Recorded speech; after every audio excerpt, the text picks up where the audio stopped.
Hey friends, my name's Aaron Ciotti. Everybody calls me Ciotti. Welcome to the show. I forgot to turn things on. Tough day, man. Tough day. I spent the majority of my day working on an edit with still images and video of my friend Wilder that passed last week, and yeah, super hard. There was this one song that he must have really loved because he played it damn near every Sunday all year at our classes, and yeah, Maggie and I literally call it Wilder's song, and so yeah, I used that, and yeah, it was just tough, just a tough day, but got it done. Hopefully it helps some people grieve and just get it all out. Tomorrow is the funeral and a celebration of life. So yeah, tough stuff. Anybody that was courageous and caring enough to reach out to folks last week, pick somebody else. Shoot another text out, send another email, reach out to somebody else, somebody different tonight. Do it now. Do it right now. This holiday, all holiday seasons are super tough. This is the hardest of the holiday seasons. And yeah, it's not just the holiday season, right? Like there's lots of other stuff making, you know, certain people even that much more hopeless, unfortunately, right now. And so, yeah, reach out to those folks. Schedule a, just tell them, like I talked about last week, you know, hey man, how's it going? Is better than nothing for sure. But if I can make a suggestion, hey man, we're hanging out, is something that's going to cut through the noise a lot better, especially if you're messaging someone that has mental illness. Whether or not you know about it, that doesn't really matter. Lots of people have it, and we're really good at hiding it. And so, yeah, send a message saying like, yo, we're hanging out. Yo, we're going to see X movie. Yo, you're coming over and watching Arcane with me. Whatever. Anything. Don't give them a choice. Just say, yo, we are spending time together. That's the kind of thing that somebody that is in the spiral will not be able to just say like, oh no, sorry, I got plans, or my cat's sick, or any number of other excuses that we have just like ready to go. So do it. Do it. You do not want to go through this. It is just awful. Especially as someone that should have seen the red flags. So do it now. Cool. Tonight we are going to take a look at some flight footage from the two 2S 75mm walk snail whoops. What was just playing? Hold on. Let me... So I built these on smoke crotch gray and clear frames so that it's super easy to see in the flight footage which one I'm flying. Good God, what the hell happened to this propeller? Oh my God. What you were watching in the intro was the clear one on the T-Motor 1002 18,000 kV motors. Look at this propeller. Good God.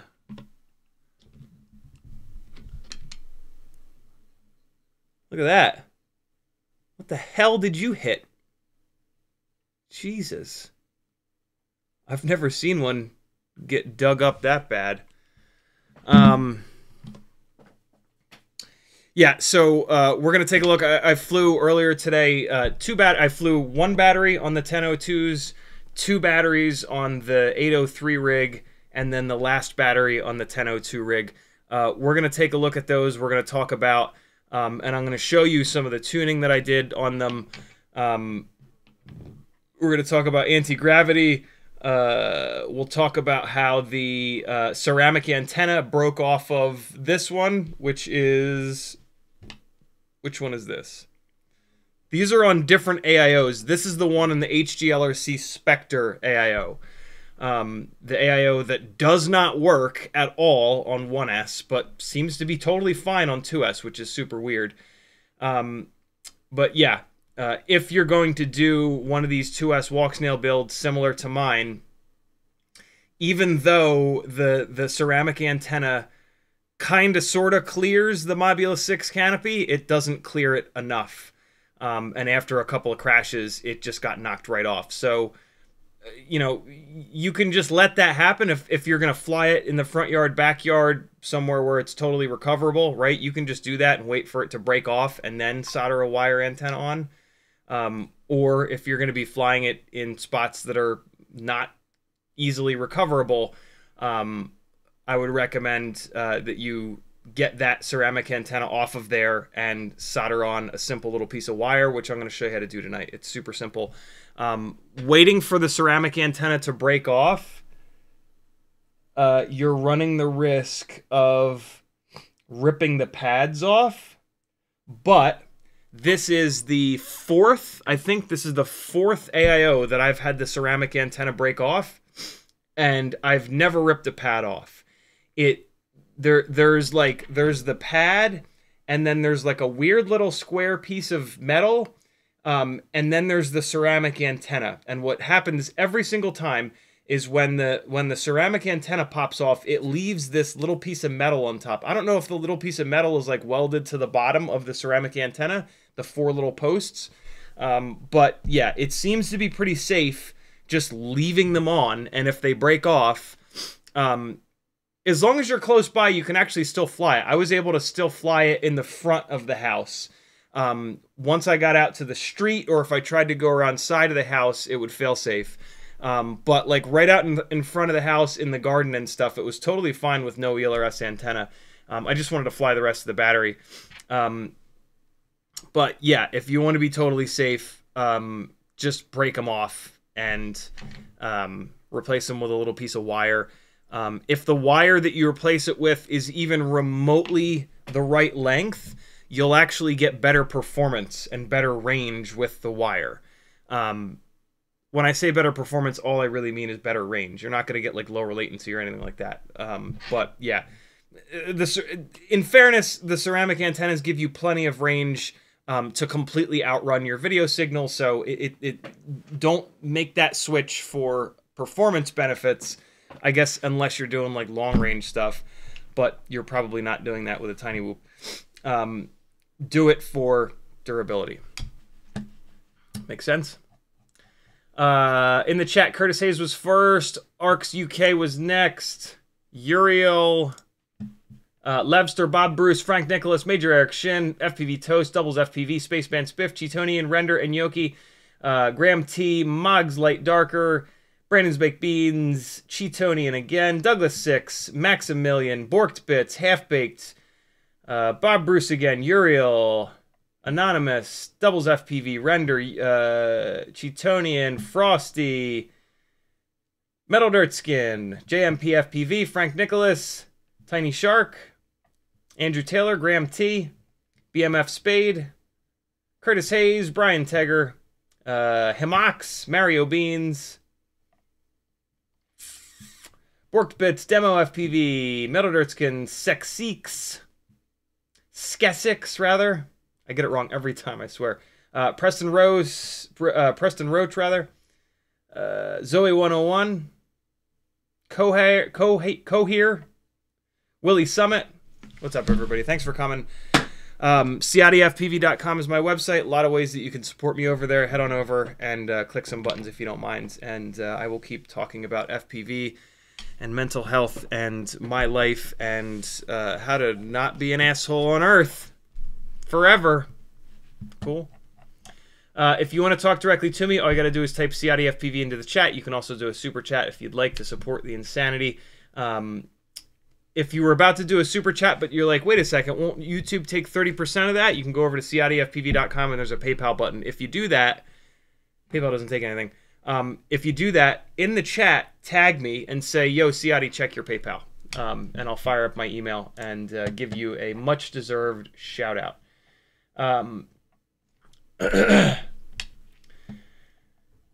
Whew. All right, bear with me, friends. Man, that was it's hard to edit. Very hard to edit. I've said this before, I'll say it again. If you have learned to edit for FPV, or if you need a reason, if you're wanting to learn to edit but you don't have a good enough reason yet, life is a really good reason to learn to edit. You will be able to make 60-second, 2-minute, 3-minute, whatever, long cuts of your favorite images and video files in your life, in other people's lives, and you will be able to immortalize things. And that is really, really cool. It's really hard to do it when it's something like losing someone or something. But if you're doing it for like someone that you love, right? Like you're doing it for like a trip that your family went on, it's magic, and it creates something that can live on the internet forever. And you can visit it whenever you want. You can send it to people, and it's absolutely worth the effort to learn a piece of video editing software.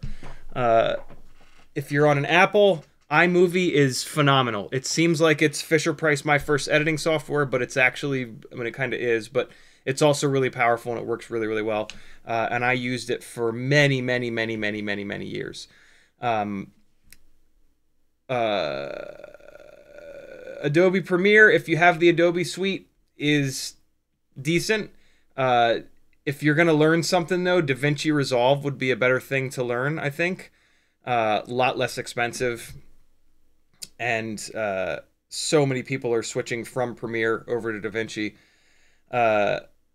I don't know of any. Somebody in chat will know though. What are some free? iMovie is free if you're on a Mac. What are some half decent free? DaVinci Resolve has a free like trial period or like basic version of the software. I forget which one it is.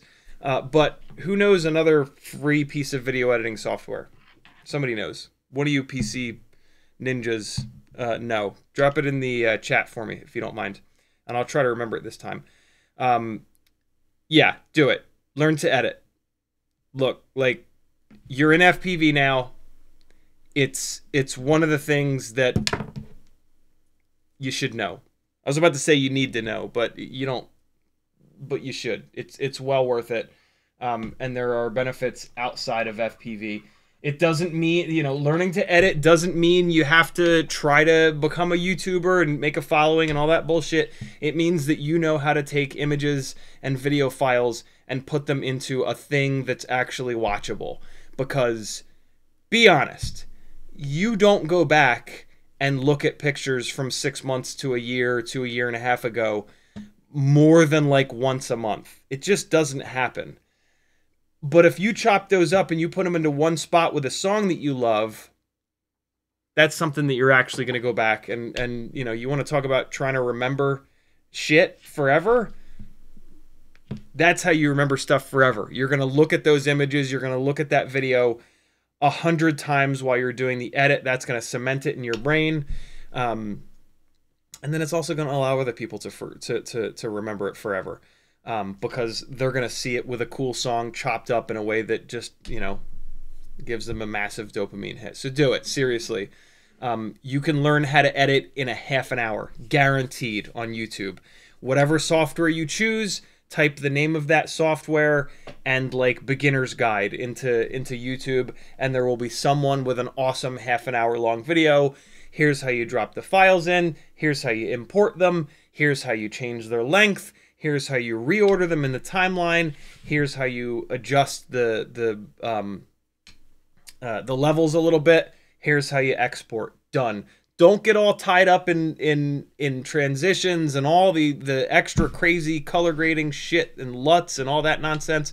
You don't need any of that. You need to know how to import the files, chop them up, order them, and export. That's it. Learn that. Do it once or twice. If you don't absolutely hate it, then you can dive into like a little bit of color correction, but don't go crazy with that stuff. I do minimal color grading. For the most part, I use color temperature, tint, exposure, contrast, and saturation and a little bit of vibrancy. That's it. You do not need to go down the rabbit hole of color correction. You can use the standard adjustments and just move the sliders up and down and stop moving it where the image that you're paused on looks the best. And then go to the next one, move the contrast up and down, see where it looks best, leave it there, go to the next one. And that's it, leave it. You don't have to go bananas with it. Focus your time on chopping the footage up properly and ordering it in a way that makes sense. To give you some idea, at the end of this edit that I was working on today, I wanted to put a whole bunch of still images in there, and I spent the majority of... I actually didn't color correct any of them because they were coming from all different camera phones. I took all that time that I would have spent, and I spent it on reordering these images in a way that kind of like chronicles Wilder's life a little bit. And that, for someone watching it, is going to make a lot more sense, and it's going to have a lot more impact than... if you sat there with each individual file and made it look a little bit better. Bring the black point down, bring the white point up, adjust the contrast and that kind of stuff. So yeah, learn to edit, my friends. It's an amazing life skill to have that will come in handy, and it will allow you to, yeah, remember stuff better. And that's really, really cool. You know, I have hundreds of edits on this YouTube channel dating like 14, 15 years back to when it was all cars all the time. I can watch any one of those edits of an autocross, of mountain blasting, of whatever, and I can relive that moment as if I was sitting in the car. It's just awesome. It doesn't tell me what happened here. Is that a super chat? Is that I have a feeling that's maybe a subscription. The name was too long or something. Thanks for subscribing, brother. Do it. I'm telling you, do it. Bob Bruce says, nothing like being thrown on the spot by Bardwell, eh? I was running back and forth from the computer. I must have missed it. I didn't catch that, Bob Bruce. Tag me again and tell me what happened, please. Render says, thanks for being such a vulnerable human being and having such kind thoughts. Your recent streams have helped the world, my world, be a better place. It's my pleasure, Render. It really is. FPV is great and all, but living a better life is much greater. I've been through some shit in my life, and I've been told that I help people, and it's really hard to do. It is like unforgiving, and like the amount of assholes that pop up when I do it is really really sad. But there's a lot of people that live in a lot of pain, and unfortunately the culture that we live in has made those people feel like shitting on other people will make them feel better. It doesn't. It just makes everybody feel worse. And those a lot of those people are particularly like emboldened right now to be extra douchey, and you know, I got no solution to that other than to just try to keep our heads up and fight through this as hard as we possibly can, and stick together and just use common sense and common decency. So if you guys are struggling, I've done a bunch of stuff to hopefully help you out. Over on my Discord, which is linked on CiottiFPV.com, there's a text channel that's open to everybody. It's not in the Patreon section, called FPV Therapy. I also have a Facebook group called FPV Therapy. Lots of super brave people have gone into both of those spots and shared their stories and vented. These are completely safe spaces. You can go in there and just read. You can go in there and post whatever you want.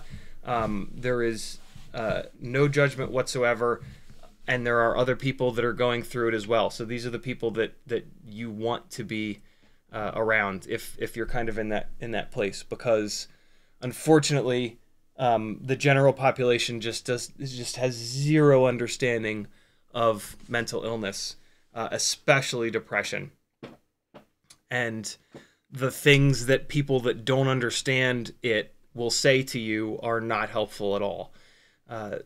The things that people that do understand it say to you are barely helpful, unfortunately. That is just how powerful that shit is.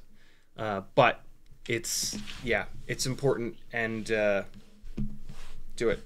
There are people in your life that are in your lives that are going through it. Show up for them now more than ever. Borkbits says, much love, man. Thank you, dude. Cheetonian says, my man, you're such a good person. Thank you for being you. Thank you for allowing me to be me. Thank all of you guys for supporting me enough that I can do this and hopefully spread something good to a bunch of people so that we can all, you know, try to figure out how to make it through this together. Borkbits also says, you can't see what they don't show when they are around you. Even I can keep it together for a few hours. Yeah, it's true. Demo FPV says, hope you're doing well. Did you happen to see my Etsy order? I didn't, Demo. I am behind on stuff. I apologize, guys. I would love to say that I'm going to get everything caught up tonight, but I can't promise that. I'm up late every night, and I try to do as much work as I can. But yeah, and then tomorrow is going to be really rough. So I'm going to try tonight and tomorrow, but it might not be until Wednesday. So yeah, I apologize. I'm going to get this stuff out as soon as I possibly can. But this has just been mega. And like, I tried to work through it. I tried to use work as a distraction, and it just didn't work. I have to be really careful. I've learned to be really careful about using my work to cover stuff up. It can very easily like rub off. Like the negativity that you're feeling can easily rub off in your work and kind of like make you hate your work.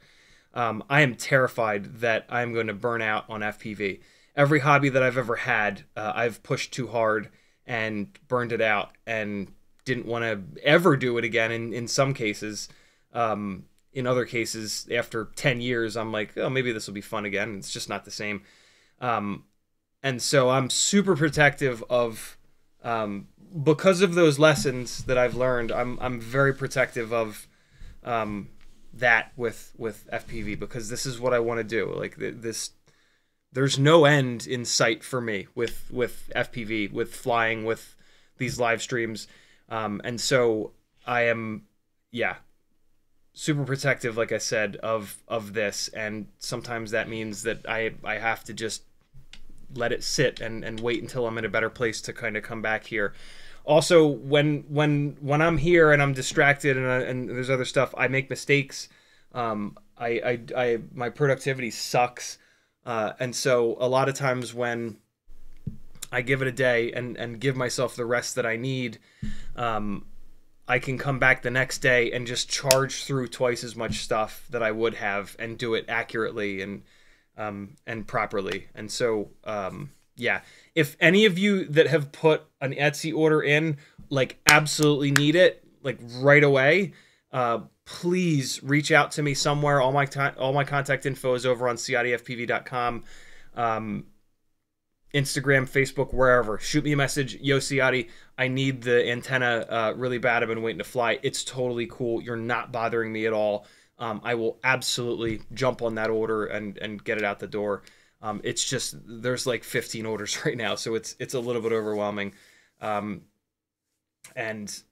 yeah, being overwhelmed is a massive trigger for my mental health.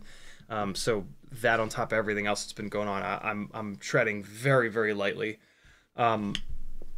which is that's something that it's taken me probably 42 years to learn. That's probably something that I finally figured out last year with the help of my current talk therapist. And it's super important if you struggle with this shit to really understand that the answer is very rarely to just mash through absolutely everything and run yourself ragged. That is a great way to put yourself into a spiral that will then eat up an entire week in some cases. And so, like, you got to kind of look at this stuff holistically a little bit. And, like, you know, as much as I want to get caught up right now, tonight, as soon as this stream is over, if that's going to ruin me for the next week, well, what did I just do, right? Versus practicing self-care, getting my head right, and then attacking it and not spiraling. And so, yeah, I hope you guys can understand that. But again, if you absolutely need what you ordered, like, right away, it's totally cool. That is absolutely fine. Just let me know, and I will get those one or two out the door for sure. All right. Metal Dirtson says, do those GemFan biblades seem to get chewed up at the tips real bad, or is it just me? Metal Dirtskin, you need motor spacers, my friend. If you're using a Mobula 7 V3 frame with motors that are 2 millimeters tall, 0802s, 1002s, 1102s, This frame, the ducts are too deep for that small of a motor. And what's happening to you is the same thing that was happening to me before I started to run these motor spacers, which is that the tips of the propellers are hitting the supports, the top of the support here in the ducts. Timmins is actually working on... Is this one not... What? Does this one not have the motor spacers on it? Oh, right, because these are 803s. That's right. Yeah, this is the rig with the 0803s. So this is a perfect example. This rig is on that frame, but it's on 0803s, so it's a 1 millimeter taller stator, and the tips of the propellers do not get chewed up on this rig, on this build, rather. This one, which is on 1002s, has these little BetaFPV motor spacers that are like 1.2, I think it is, millimeters tall. And they raise everything up so that the tips of the propellers don't hit the supports anymore. Timmins is cutting a whole bunch of these spacers out that he's going to send to me. And then I'm going to order, I'm going to figure out where to get M1.4 by 4 motor screws so that on my Etsy store I can sell you guys the longer screws and the motor spacers so that as you dive into these 2S 75mm builds, because you need to, because they're absolutely amazing, you can have this same setup that I've got. If you already have some of these M1.4 by 4, I think you can also run by 5 screws. You can just buy a BetaFPV Meteor 65 or 75 Air frame, and they come with the little spacers. Unbelievably, they don't come with the longer motor screws that you need for the spacers. They just come with the spacers. I have a feeling that most of you don't have those longer Tiny Whoop motor screws, which is why I'm going to figure out how to get a whole bunch of them and sell them on the Etsy store. So yeah, stay tuned for that. But that is more than likely what's going on, Metal. When I had these O2 motors, not with the motor spacers, it was brutal. The tips of the propellers got absolutely mangled.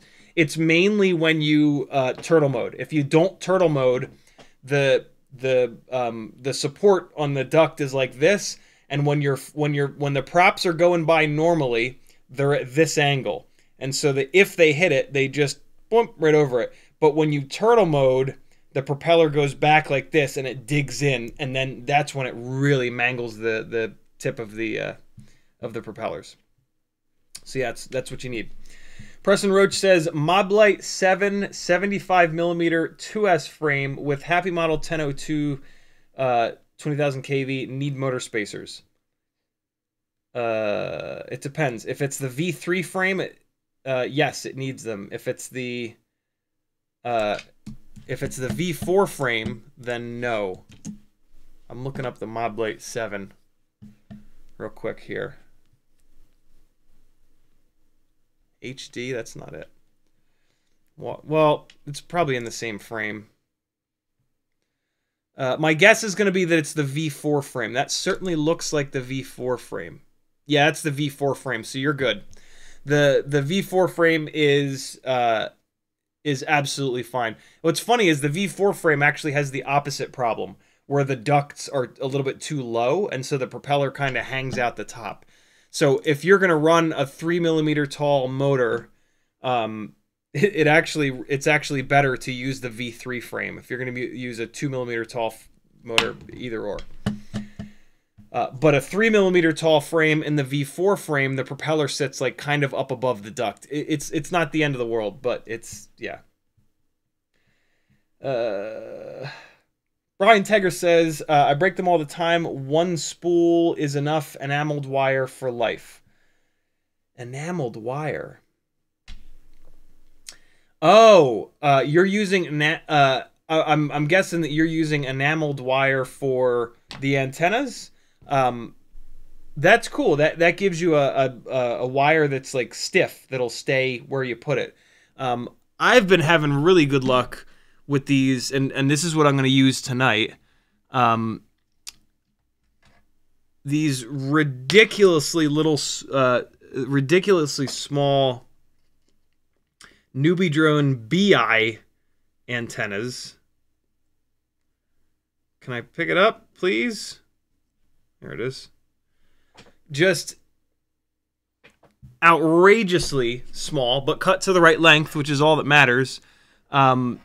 These are sold on Newbie Drone's website for 25 cents each. So I bought 10 of them forever ago, and it's just, I mean, it has a little bit of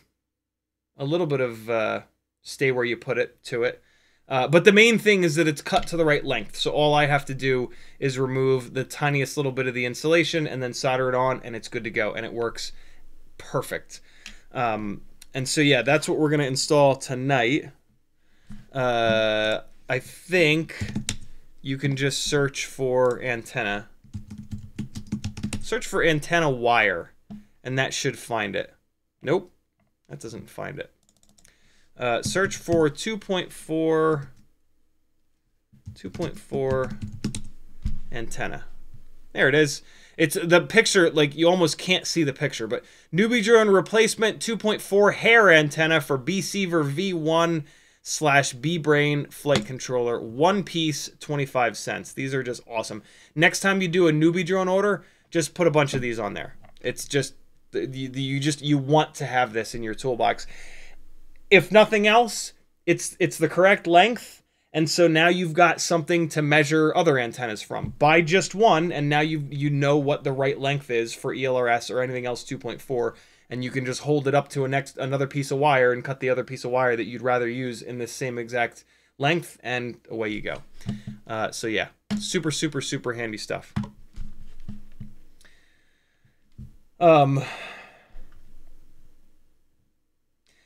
In fairness, you can use anything. You can use absolutely any wire. It just has to be the right length. It doesn't even have to be the right length. It'll work a lot better if it's the right length. So there is a free base version of DaVinci Resolve, and Yoki says. So there you go. Yeah, do DaVinci Resolve. There's tons of beginner guides here on YouTube for it. Curtis Hayes says, Kden Live runs on all platforms and is free. There's another option for you. Metal Ritson says some people use CapCut for really simple edits. It's not in the league of Resolve or Premiere, but it'll do the basics. Here's another thing that's cool. If you learn, so I'll use myself as an example. I used iMovie forever. iMovie doesn't have a ton of options. It's got super basic options, and so I got really good at all those basic things, cutting stuff perfectly, syncing with music perfectly, reordering the clips perfectly. That is where you want to focus. So if you use one of these like super pared down, super simple pieces of software, you're actually going to be forced to learn the basics, which is the way that you want to do it. Diving straight into Premiere or Final Cut or DaVinci Resolve, the full version of DaVinci Resolve, the basic version is the base version is probably perfect. It like almost encourages you to try all this wild shit that is not what you want to start with. Stay with the basics, learn the basics, and your final product will be way better. I promise you. Thank you for the suggestions, fellas. Cheetonian says, I'm lucky my dad spent his entire career as a video editor. No way. That's rad. Metal Ritson says, Game Cinna, make sure to tag CiottiFPV if you want a question answered in chat. Thank you for that, Metal. Game Cinna, oh, he retracted his message. Maybe he retracted his message and then he tagged me again. YouTube just did the thing, scrolling back up to try to find my place.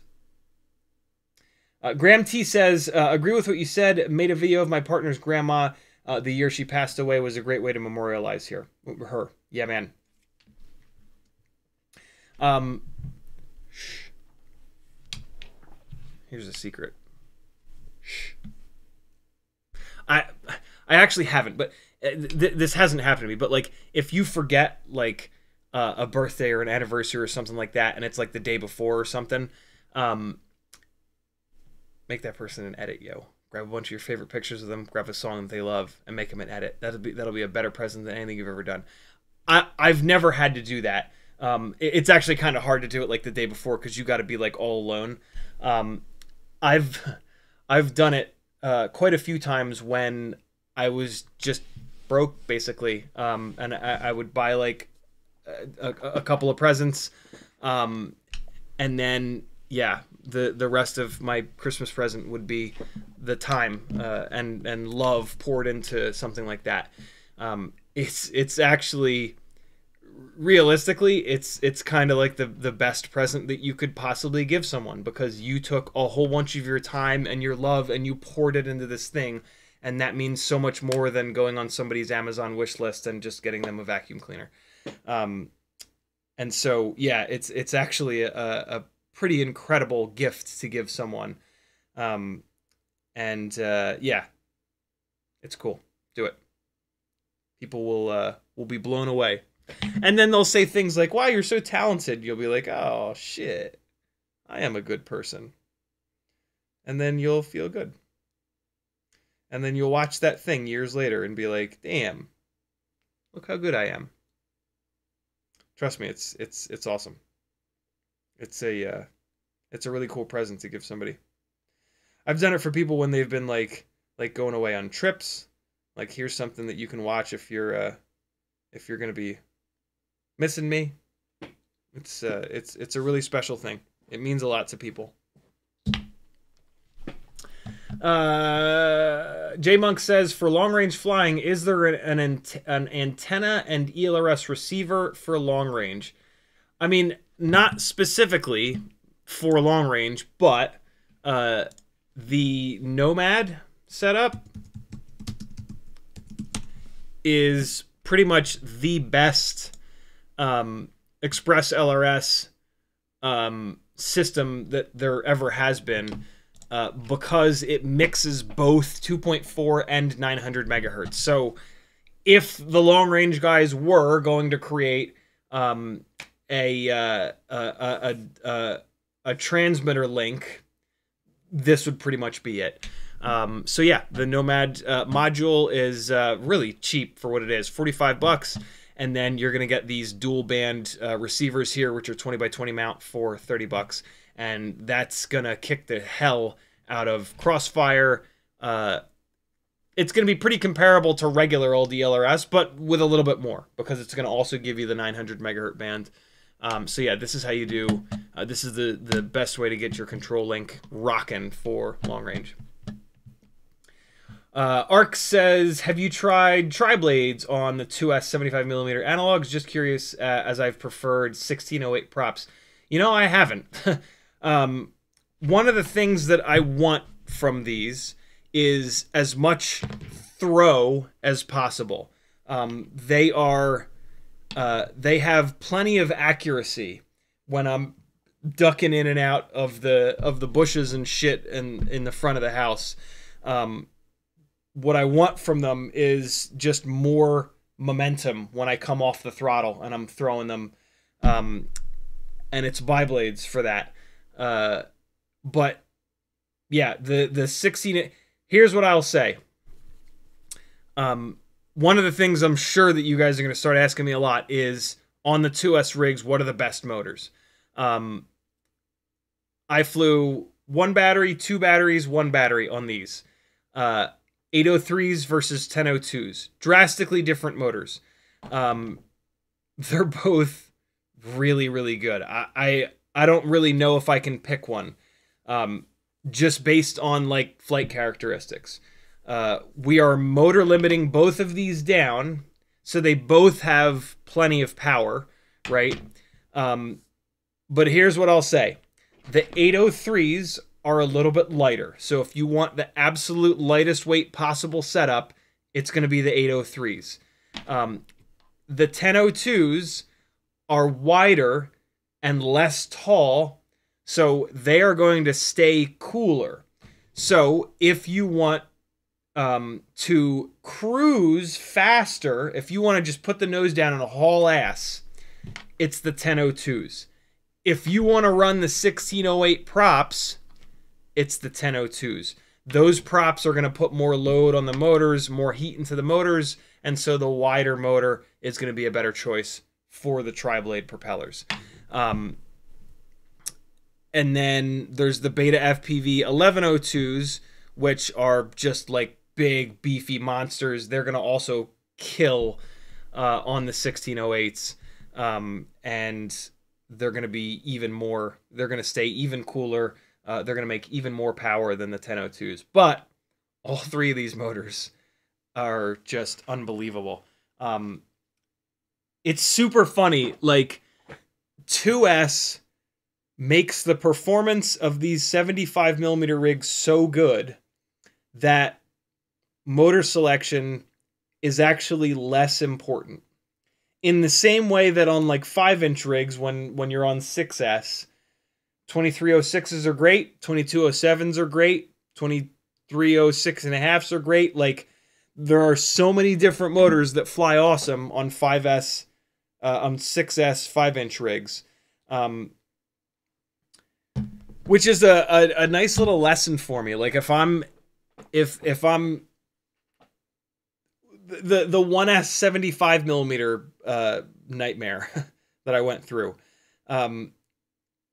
the motors were all so different, and that's a sign. Like, if the motors are that drastically different,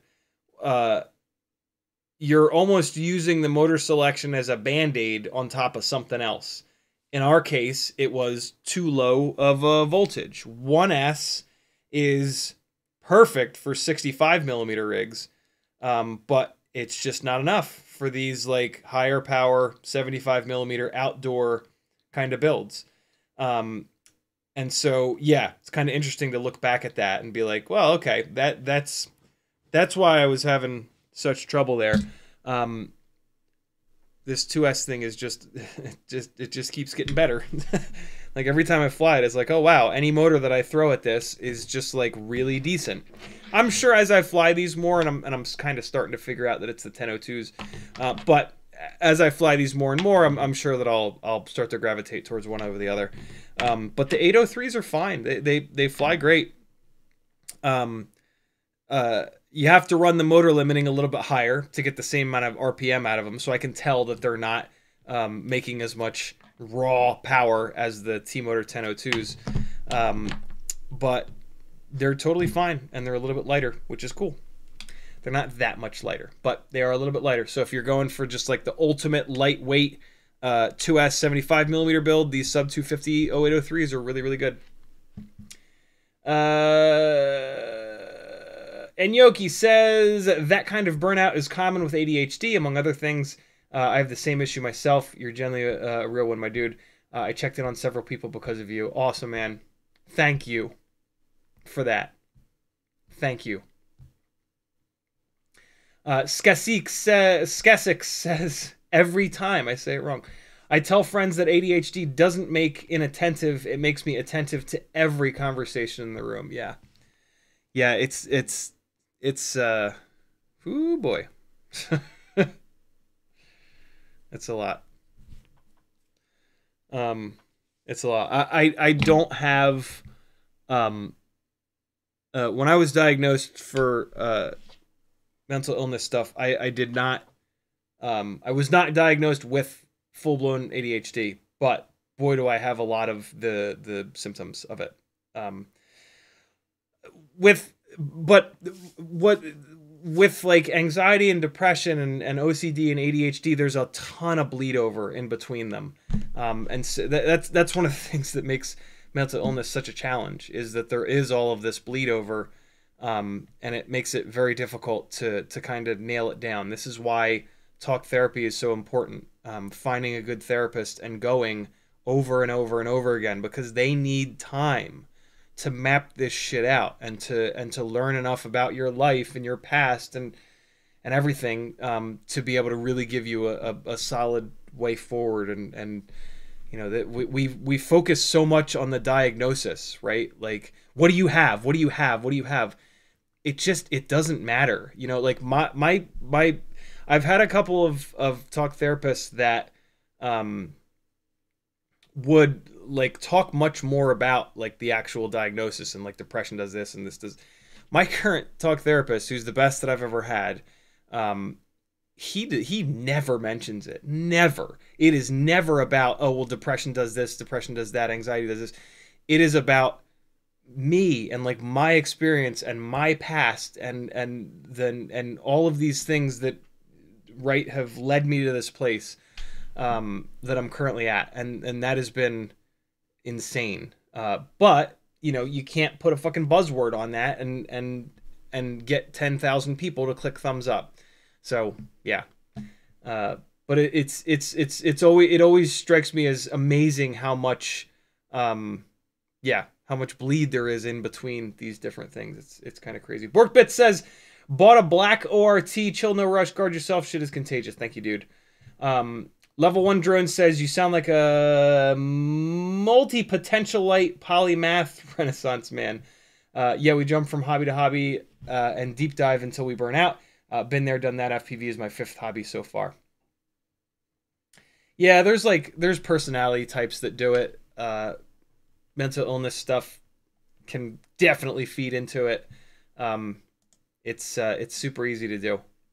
Mark G says, and there's nothing, I mean, like, in most cases, there's nothing wrong with that, right? Like, if you're going to turn it into a career and you want that career to last, yeah, it becomes really important. But, like, there's nothing wrong with getting into a hobby, going super hard for a few years, burning out, and finding something else. Like, that's okay. Don't feel bad. It is so easy to feel bad about that, myself included. There is nothing wrong with that. You're allowed to do all different shit. You're allowed to not become the best at something. You're never going to be the best anyway. There's always going to be somebody better. So give that shit up as soon as you can. And yeah, don't shame yourself for burning out on something.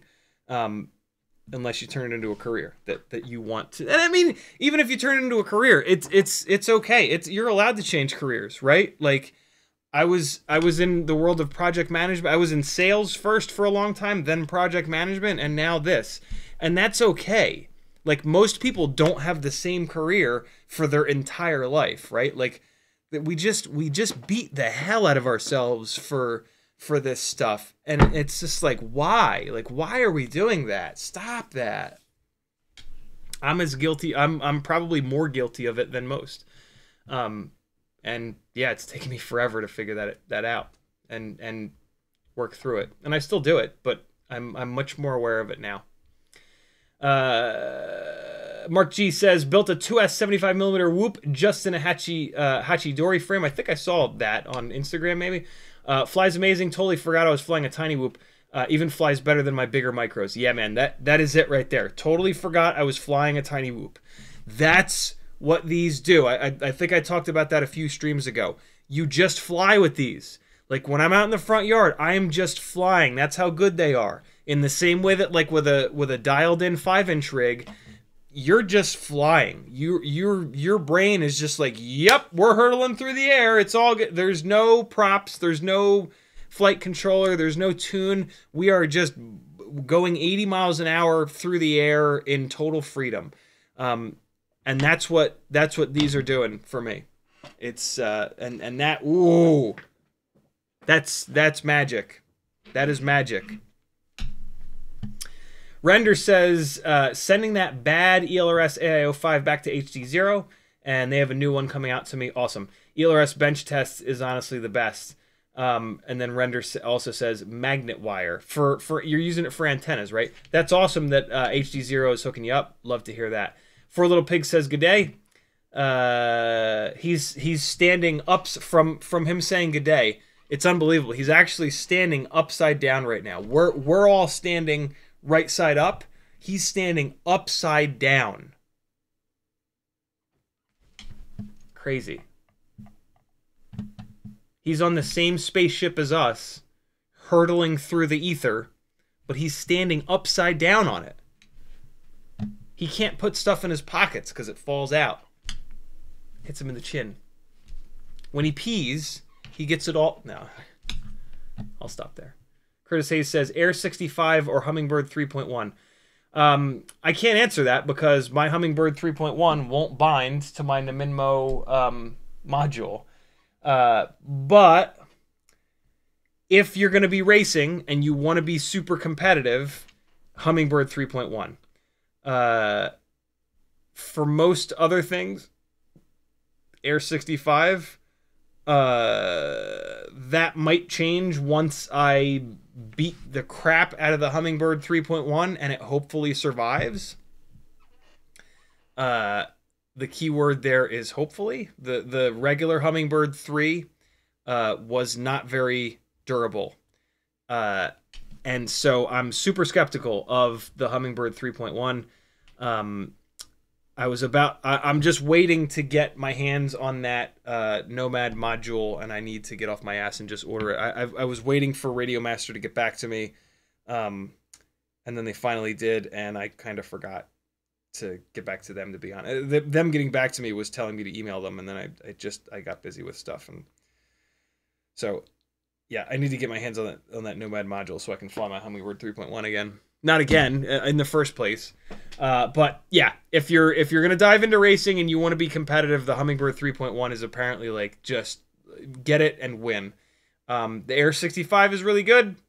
They both have direct soldered motors, so yeah, I don't know. For me, it's the Mobula 6 2024. Motor plugs are the jam. But that's just me. So there you go. Hopefully that helps. Himox1 says, Air 65, when I land, not disarming, the motors sound like a jet engine shutting off. That's weird. Does anything bad happen, or does it just sound silly? If nothing bad happens, I would probably just ignore it. I don't know where to start on that troubleshoot, though, because I've never experienced... Oh, wait a second. Not disarming. We'll just disarm when you land. Problem solved! Yeah, I don't have a lot to go on. I don't have a lot to go on from motors sound like jet engine shutting off.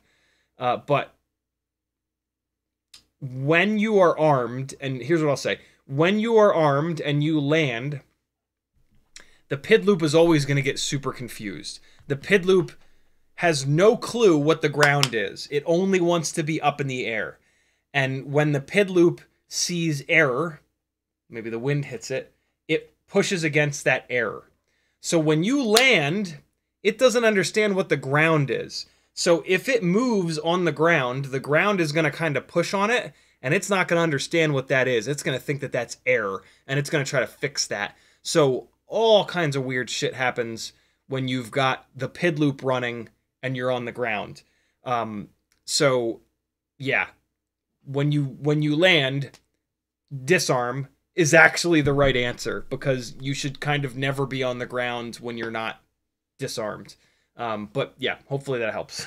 Chronic Nugget says, I've missed the past few streams. What's the TLDR on why you've changed opinions on 2S 75mm? I wouldn't say that I've changed opinions. I've just finally, like, 1S 65, I went really hard on. It ran its course. I figured out, like, damn near the perfect combination. Awesome. Moved on to 1S 75mm. Pushed it as far as I could. It sort of ran its course. And now I'm on to 2S 75mm. One of the things I will say that kind of opened it up are these batteries. Previously, 2S was just super heavy. But these Tiny Whoop 300 mAh batteries are extremely light. And these allow you to build a 75mm 2S rig that's only like 2 grams, I think it is, heavier than a comparable 1S setup. And so that legitimately was something that kind of changed the game. BT 3.0 also. BT 3.0 is significantly lighter than XT30 with balanced lead. So those two things absolutely did change it. But yeah, mainly it was just that I finally built one. At first it was the walk snail setup that I've been having a hell of a time with the VTXs on. And now I'm on to the analog stuff, which I kind of did on a whim when the third walk snail VTX blew up. And I'm super... No, actually, I'm sorry. It was Newbie Drone sending me the BLV5, which is a 2S7, a really heavy 2S 75mm rig. it flew so good, even though it was so heavy, that it completely opened my eyes to, like, yeah, the magic that is 2S. And it really, all of this has just shined a light on the fact that with these 75mm rigs, in order to get the power output and the efficiency that we really want to fly outside of the house, 2S is the way to go. So yeah, that's kind of the situation there. Let me throw a couple of batteries on here. We'll do some flying in a little bit. Let me start playing this flight footage, actually. You'll notice the color of the ducts in the bottom of the screen. Smoke crotch gray ducts are the 0803s. The clear ducts is the T-Motor 1002s. Just in case you missed the beginning of the stream, we will replay the first little bit here. 72. Hold on. Let me make sure that I'm on the right file. Yeah, this is a different t-shirt, so this ain't the right file. All right, so first up, it's the 1002 rig. And you're going to see post-flight statistics. I want you to pay attention to those. Those are super important.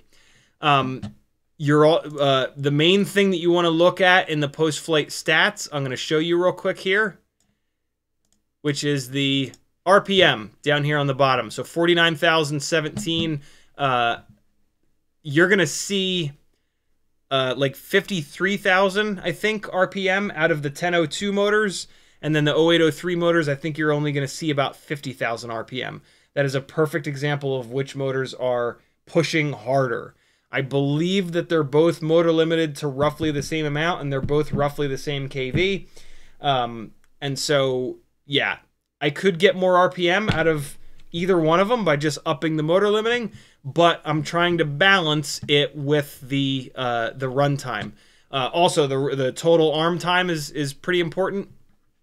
And some of this stuff some of the other stuff is kind of fun. But yeah, you're also going to see me go into the tune and start screwing around with that a little bit. So yeah, I'm just going to let these run, and you can kind of make up some of your own decisions here. This is flying out in front of the house, which you guys have seen me do a million times. So hopefully you have a half decent barometer of like what a powerful rig looks like, what an underpowered rig looks like in this area. That's one of the reasons that, you know, I always make sure that when I'm testing, I fly in the front of the house, in the back of the house, and I try to do a lot of the same stuff. I try to jump up over the roof in the same way. I try to shoot, you know, in between the trees in the same way, to hopefully help you guys figure that stuff out. But the main thing is, like, I feel so confident flying these rigs. They just feel so good. I got to go into the goggles and turn off. I can't believe that it's saving the red REC and 2S 7.1 volts and all this nonsense in the DVR. That seems absolutely ridiculous. Let me actually do that now, since you guys aren't looking at me. So yeah, one of the problems that I'm having with it, and I think I figured this out after these 4 batteries, was when I'm doing throttle, when I'm jamming the throttle up and down really quickly, it's either dropping the nose or dropping the ass. That's why I'm just pumping the throttle here, is to try to dial that out. So you saw me raise the anti-gravity up. That's like the specific thing that tries to fix that behavior. But also you're going to see me move the PIDs up a little bit, which is also fine. I mean, I'm also trying to figure out what the limit is on the PIDs on this thing. So OSD orbit, what the hell is that? I'm in the goggles right now. OSD mode at startup, adjust OSD elements. No, none of that makes any sense. Record option. This is probably where it's going to be. Record mode auto. Record format MP4. There it is. Record OSD, yes. I'm going to change that to no. And then record audio, yes. All right. Good to go. That must have changed when I updated the goggles, which is kind of frustrating. Why would it not keep the old setting? I bet you they changed the name of the option or something like that. One of the big things in terms of like flight performance here is the hang time.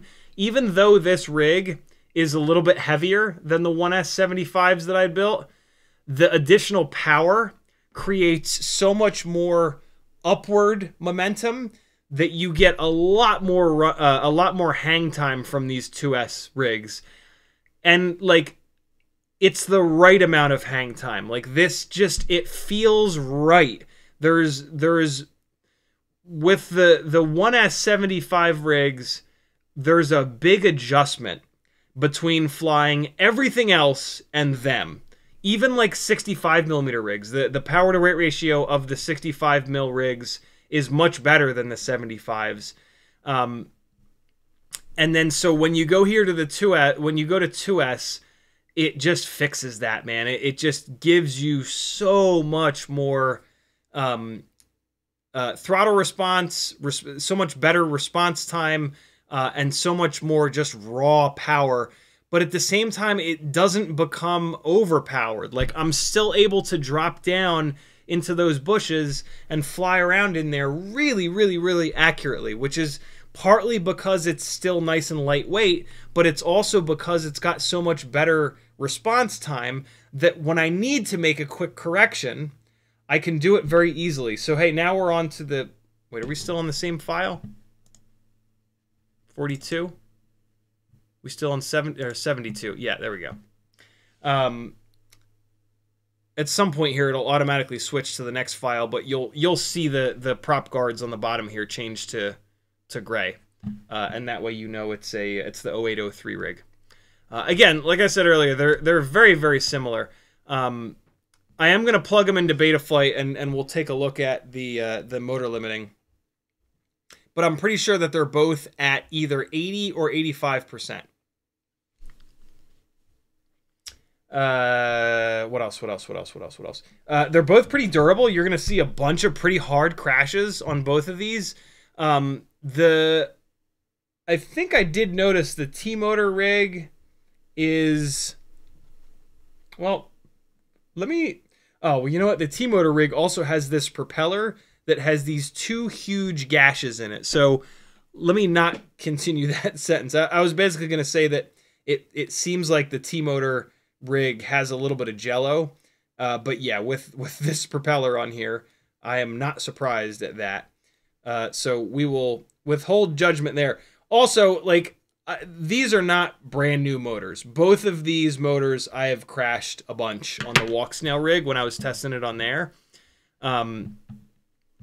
And so, yeah, there's that, which is important to kind of remember. All right, so now the prop guards are gray. So this is the 0803 rig, and we're going to go from... it's also a different camera.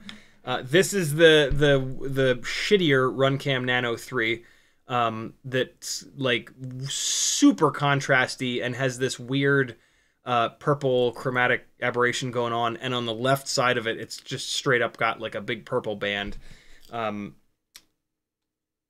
Kind of annoying, but still super lightweight, and you get to use the Module 6 canopy. But hopefully this camera breaks at some point so I can get rid of it, because it just doesn't look as good as the regular Runcam Nano 3s. So you see me kind of screwing around with bumping the... I forgot to say. So I figured out what was causing the nose or the ass to dip. It's the center of gravity. I need to figure out a better way to keep these batteries dead center in the battery bay of this Module 7 V3 canopy frame, and I think it's just going to be a couple of wraps of tape, electric tape, or the cloth kind of hockey stick tape. But yeah, I think that's what's happening. Like, I think I'm either not centering the battery perfectly, or the first crash, the battery shifts, right? Like that little crash there, the battery shifts a little bit far forward, and now the center of gravity is too far forward, and when you really quickly raise the throttle, the heavier side is going to lag behind a little bit. So I'm pretty sure it's a CG issue, but turning the anti-gravity up and turning the tune up a little bit actually did a really good job at it didn't totally get rid of it, but it made it like almost imperceptible to the point where I stopped thinking about it and I just kind of flew, which is, you know, that's kind of my approach to tuning, is that you want to tune the rig to the point where you don't think about tuning anymore and then just fly it. If you can get the rig to fly so good that you forget about tuning, that's that's kind of it. Like, why would you push beyond that? You know what I mean? So I need a replacement left side high. There we go. Is that a 2 mil? T-Motor 1002's non-drilled out GemFan 1610 biblade. Perfect fit. Fantastic. So that combination does not need to be drilled out, in case you were wondering. Again, these are the 0803s. I tried to get the up tilt as similar as possible between these two rigs. I think it's pretty good. They felt so similar. So similar. Has anybody been paying attention to the max RPM? I try to give all these builds a big hit of full throttle early in the battery and then disarm them so that we can like kind of look at that number. If anybody has been paying attention, drop it into the chat, please. But I think it's like 53,000 RPM versus 50,000 RPM. If you can get a build above 50,000 RPM, boy, that's gonna make some power. That's a good round number if you're like trying to spec out like motors and whatnot. Yeah, on these Tiny Whoops, 50,000 is a good round number between like good power and then not quite good enough power. Nah, that's a bit harsh. Really good power versus just okay power. Let's say that. Let's say that. What else? Well, let me keep going through chat here. Artem S says, have you tried the 8mm glide? I have not, Artem. I am perfectly happy with the old school glide frame, and I barely fly 5-inch rigs anymore. And so, yeah, I just have not, I've not built one yet. I will at some point, but first I will build the Cinesplore V2. I have one that's like almost half done. If you get it, by the way, if you get a leaf sitting on top of your Tiny Whoop, just use turtle mode. Turtle mode will make thrust that goes upwards, and you can blow the leaves off. That's what you just saw me do there. So there you go. Now is going to be another 0803 battery.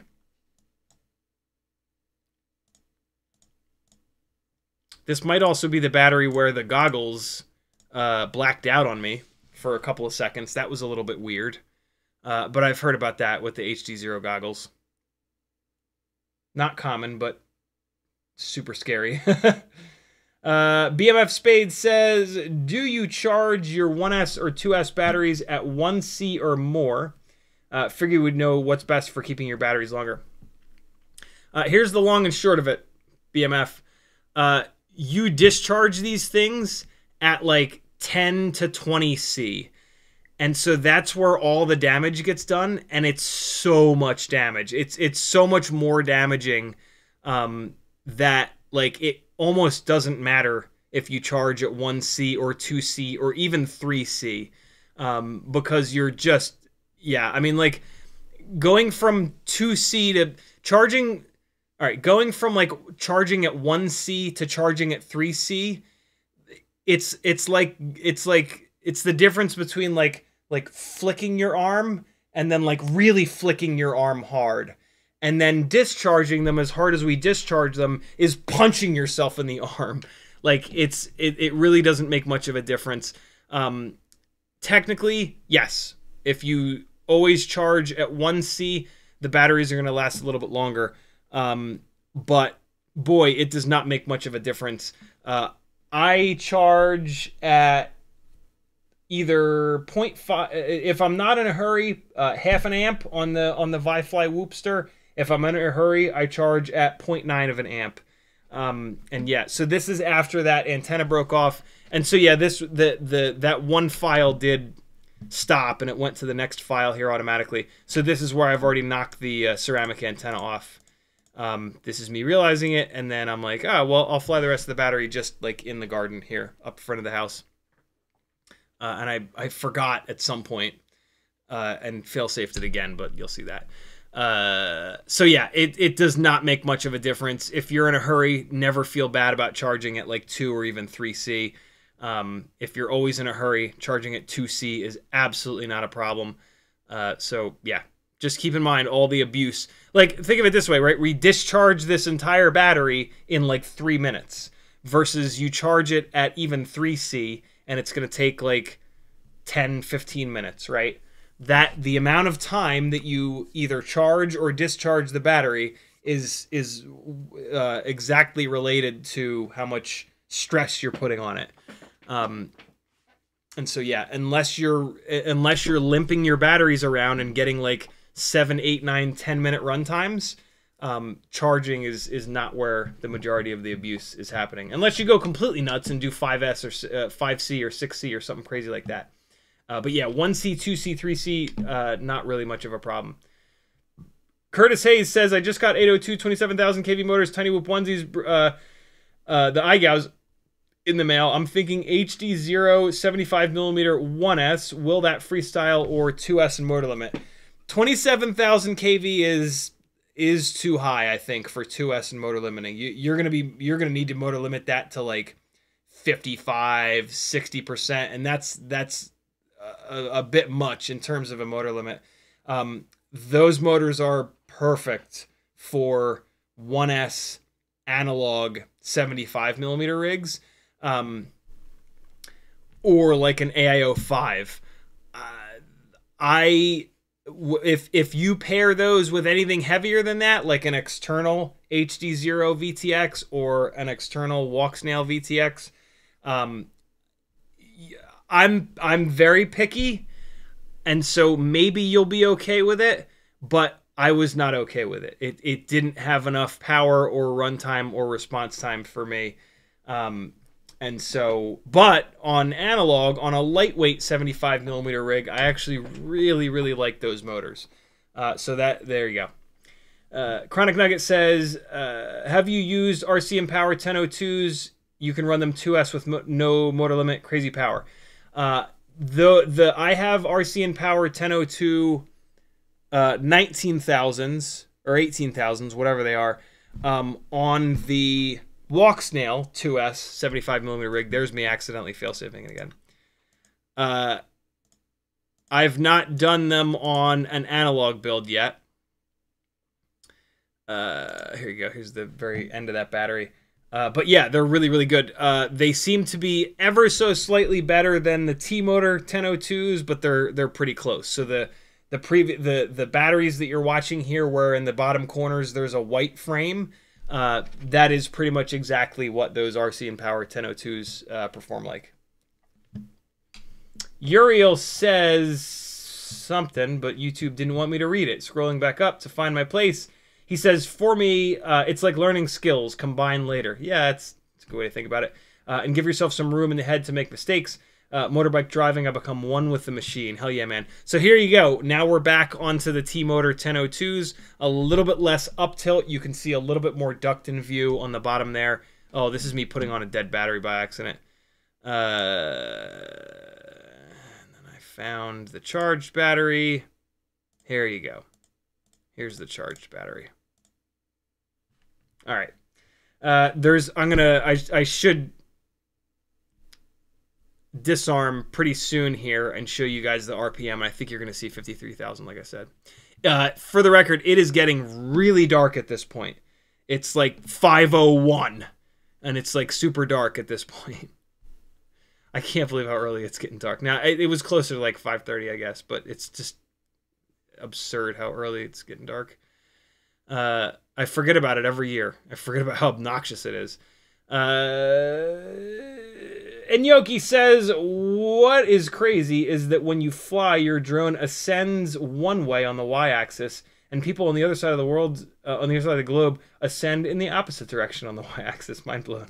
Mother Ritson says, I finally got my Nomad and permanently evicted my Crossfire module from my JR Bay. Nice, dude. I cannot wait to do that. Level 1 Drone says, yeah, this is Azalea's window, by the way. There's the goggles blacking out. Ain't that some shit? And look at that. It even stopped the DVR. That's interesting. Yeah, this is me just fucking with Azalea. When the goggles blacked out, I just left the throttle where it was. And then luckily they came back. Level 1 Drone says, yeah, in my country, moving from one thing to the next is frowned upon, so I picked a career/job to hide my side hobbies and seem normal to society. It's changing, so I'm not weird anymore. What country is that? That's super interesting. I mean, I think in the US it's kind of frowned upon too. Which is super weird. Like, who the fuck are you? Who the fuck is anybody to you know what I mean? Like, but that's super interesting that you specifically say that about your country. I'm very curious what country that is. Yeah, interesting. Level 1 Drone also says, real question, BT 2.0 or BT2 or XT30 for 2S, which is better and does it matter? I'm going to assume that you meant BT 3.0. BT 3.0 is way lighter, and it doesn't really seem to have much, if any, resistance that really matters on 2S. So for me, it's BT 3.0. The only problem is your battery selection is much more limited on BT 3.0, but the batteries that we do have available to us are awesome. Boy, oh boy, did I want to just rail underneath that Volvo there. But I didn't, because I didn't want to break the rig. That car is pretty low. It is hard to get under there cleanly. I cannot confidently fly under that car. It's like 50-50 whether I hit something on the bottom of it. XT30 is king for like 3S and 4S. Well, BT 3.0 doesn't work on 3S and 4S anyway, so yeah. But yeah, with 2S, it seems like BT 3.0 is the jam. It's significantly lighter, and the runtime is great. Super62 says, my bro and I bought a Meteor 75 1S. Both of us have small houses. Just a blast putting around. Very cool. If you take that, if you switch to a 65mm frame with some high KV 702s, you can just transfer it right on over, and it'll be even better in that small house. It'll be a little bit heavy because that Meteor 75 camera canopy VTX setup is just a little bit heavy. But you'll drop a bunch of weight from going down to 702s and going down to a 65mm frame, like the my favorite is the Newbie Drone Cockroach V3 or the Light AF. Cockroach V3 for durability, Light AF for ultra lightweight. Yeah, and that's not an expensive thing. Like, you're gonna pay like $40 for a set of motors, get like a set of Tiny Whoop or Weebleed 0702 40,000s or 36,000s. So you're gonna spend like $40 on motors, and then you're gonna spend like $4 on the frame, and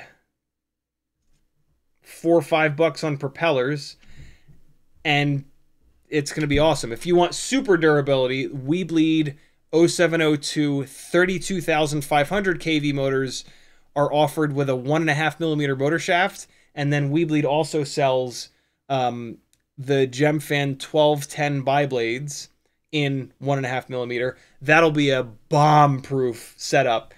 And then you do what I do, and you have a frame with motors and props, and then you just unplug the motors, you take the 4 screws out, you take the whole center section up out of one frame, and you drop it into the other. And yeah, you can try out a 65mm rig inside the house.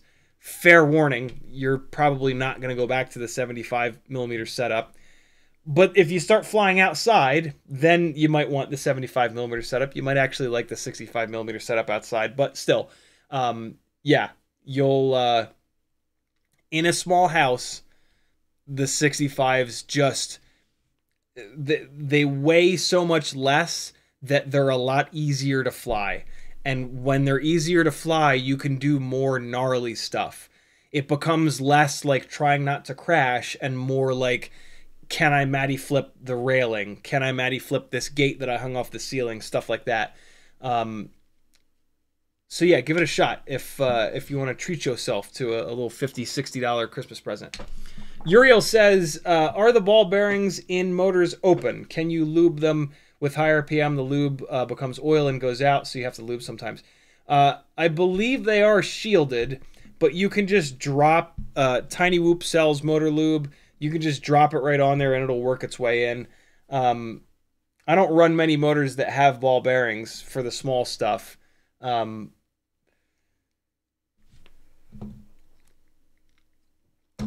I guess what I have to say is on 65mm rigs, I don't really run stuff that has bearings, but it looks like all of these bigger than 0702 motors have bearings. So yeah, I don't recommend that you oil bearings unless they're like really noisy, because when you put oil in there, the oil gets flung out everywhere, and then having that oil on there attracts dirt.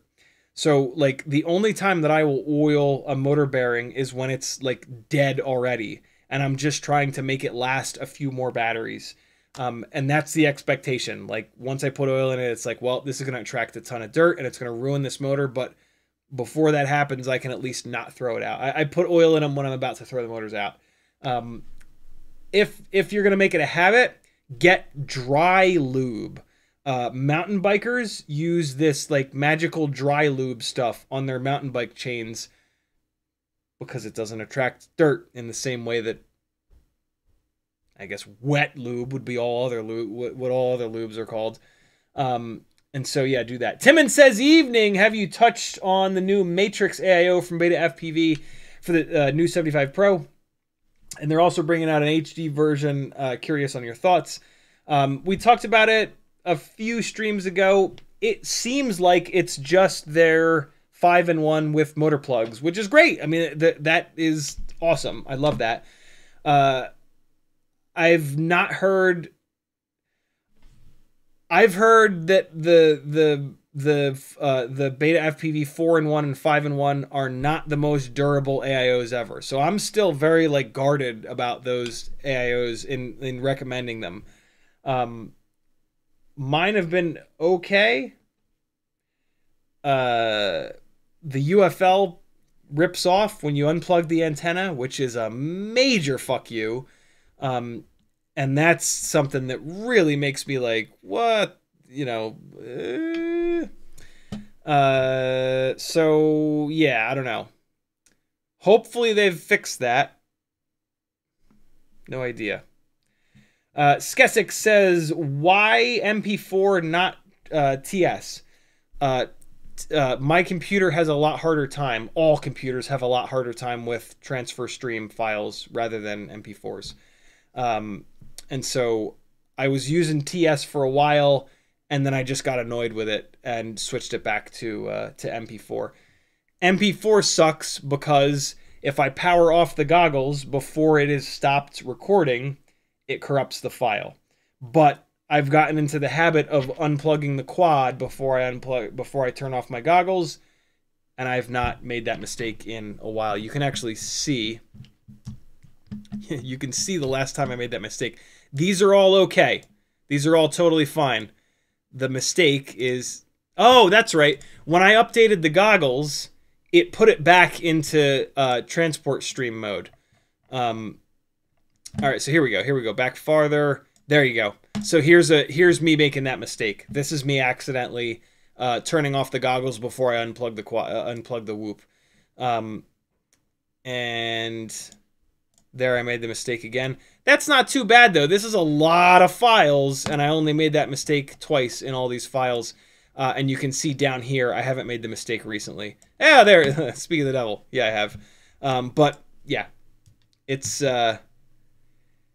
It's just like, well, here's a perfect example. Transport stream, spacebar, waiting, waiting, waiting, waiting, waiting, waiting. Oh, and that's right. That's the other thing. The OS just thinks that it's an audio file. I have to open every single one of these in VLC or INA or something like that. That's the main reason. I forgot about that. That's the main reason, is that I can't just go through the GUI and hit spacebar and look at the files.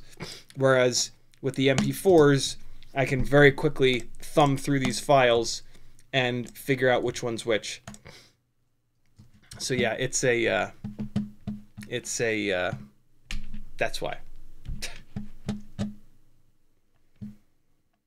Blue Sky FPV says, do you know if the Vifly Whoop store is amp/battery? I don't. I always see it. I always set at 0.9 because I thought it was divided by all. It might be. When I put it to 0.9 and I put a whole bunch of batteries on it, it takes the here. If you are charging batteries at too high of a C rating, they will get done too quickly. You will put them on the charger, you'll do like a couple things, it'll be like 5 minutes later, and the battery will be done charging. That's too fast. You want batteries to charge over like at least 10 minutes, if not like 15 or so minutes. That's the right amount of time. Basically, excessive heat is what kills batteries. So if you're ever wondering, am I charging a battery too fast? Touch it. If the battery is burning hot, that's a problem. Same thing with your drone. If you fly your drone around and you touch the battery and it's boiling hot, that's not good. That's too much. As long as they're not getting boiling hot, you're totally fine. And I just touched these two batteries. This is only on 0.5 of an amp. But you can test that. If you put it up to 0.9, put one battery on, and time it, see how long it takes to charge it, and then put 6 batteries on and time it. If it takes the same amount of time, then it's doing 0.9 amps to each individual battery.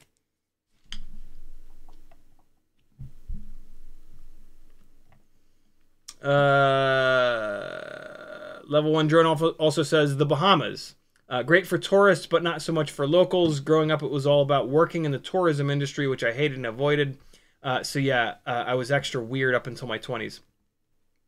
That was the end of the conversation about what country really looks down on people that change careers. Super interesting. The Bahamas, huh?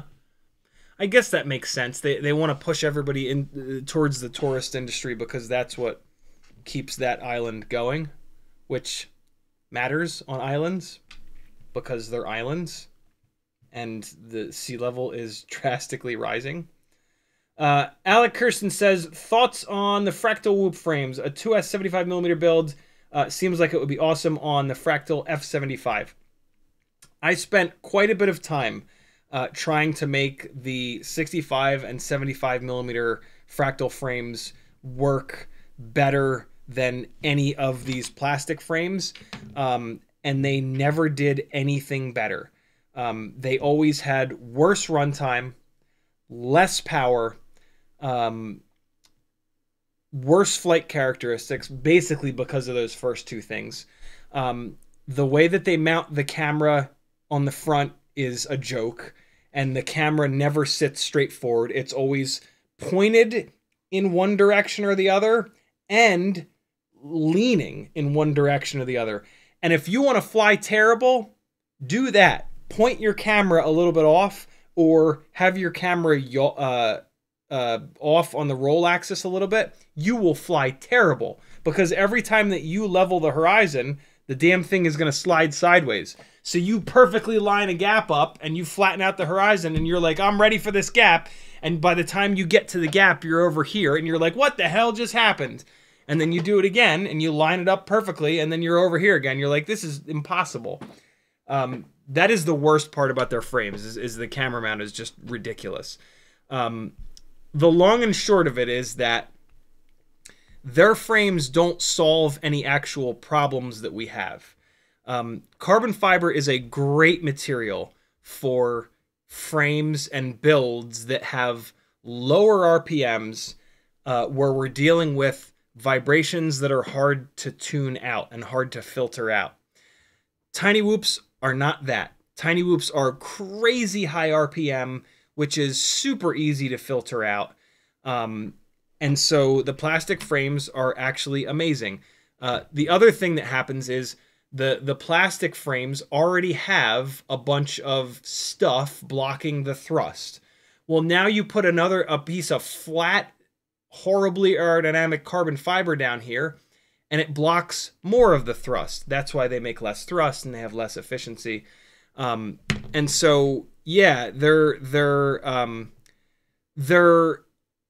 when you see them, you're like, oh, that's awesome. All of my bigger rigs are on carbon fiber frames. Surely that makes sense for Tiny Whoops as well. But like, it just doesn't make sense. And when you like look at every single racer, not a single one of them fly those frames. If you look at most people that fly Tiny Whoop Freestyle, nobody flies those frames. Everybody tries those frames because they all have that same experience of like, oh, this should be better. And then they usually fly them for a while because they're like, you know, I spent money on this. I put a bunch of time into doing this build. But then slowly but surely they realize, just like I did, like, this thing is worse in every way. Like, what am I doing? And then eventually you bail on it and you go back to a plastic frame and you're like, oh, right. Yeah, this is way better. So yeah, I tried. Boy, did I try. Hundreds and hundreds and hundreds and hundreds of batteries on fractal frames to try to get them to work right.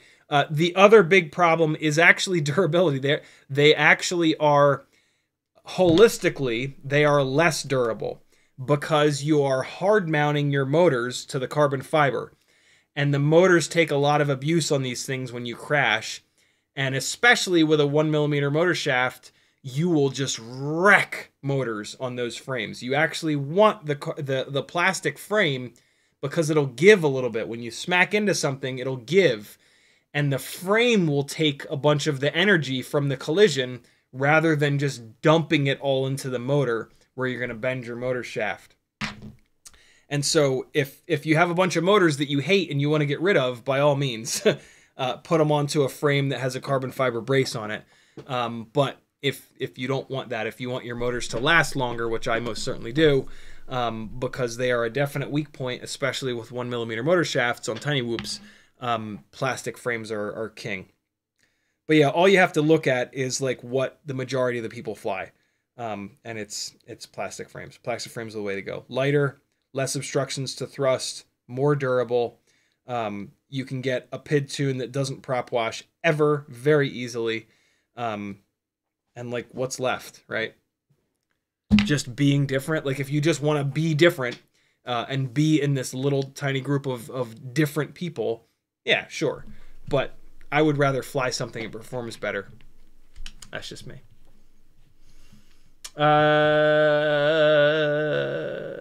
King Dingaling says, did you catch Ryan Quellet's video from yesterday? Some genuine HD0 Easter eggs in there. I started to watch it, and then for some reason I stopped watching it. I forget why. I forget why I stopped watching it, but I'm looking forward to watching it. That's the video in reference to the new firmware, I believe, for the goggles. Yeah. I'm looking forward to watching it. Boondock Striker says, do you ever think they would make ceramic bearings for brushless motors? This is a big thing in the cycling world. They have. Lumineer did that many years ago with their 5-inch motors. And ceramic is very, it's not fragile, it's just brittle. And so it is a nightmare if you crash. For like a long range rig that you're never going to crash, it might get you a little bit more efficiency, but nobody does it anymore because it's just, God forbid you crash that rig, the bearings are going to explode and it's not going to be good for you. I'm surprised that they use them in the cycling world because they hit potholes and curbs and shit. I would think that they would blow up, but maybe their wheel bearings are big enough where the brittleness of the ceramic is not enough. Or it actually could be just that the cycling world is completely insane when it comes to gear, and they will sacrifice damn near anything for a 0.01% improvement in performance. So yeah, probably a little bit of column A, a little bit of column B. Uriel says, house price rise in Atlanta. I think house prices are kind of going up everywhere. I don't think there's anything specific to Atlanta, though. And Yoki says, is the option for the additional replacement pins on the Weebly prop removal tool essential or kind of overkill? Kind of overkill. I'm more interested in the little drill bits. And you could use the little drill bits as pins. So, yeah, I would not get additional... I would not get replacement pins. I would get the little drill bits, if that's an option. I don't know if that's... Zotex sent me a set of them. I don't know if it was something that got put into like production or whatever. So, yeah, not sure. But I'll put it this way. You'll probably never break one of those pins. You should never break one of those pins. And I'm caught up. Look at that. Holy crap. All right, let's... oh, my God. It's 11:45. Hey, I watched the part of it is indeed an option for the drill bits. Yeah, get the drill bits instead. I watched yesterday's stream back to make sure that I wasn't being an asshole when those fuckers attacked me. I didn't even say anything to them. The dude is like, the one guy was like, I've been a subscriber forever, and you treat me like this? I didn't treat him like anything. I didn't say anything to him. What a douche. They were trolls. I felt all bad because like a whole bunch of people were like, Ciotti's wrong. And I was like, oh shit, okay, maybe I'm wrong. But no. No. It was just a bunch of fuckwads. So they all got hidden from the entire channel.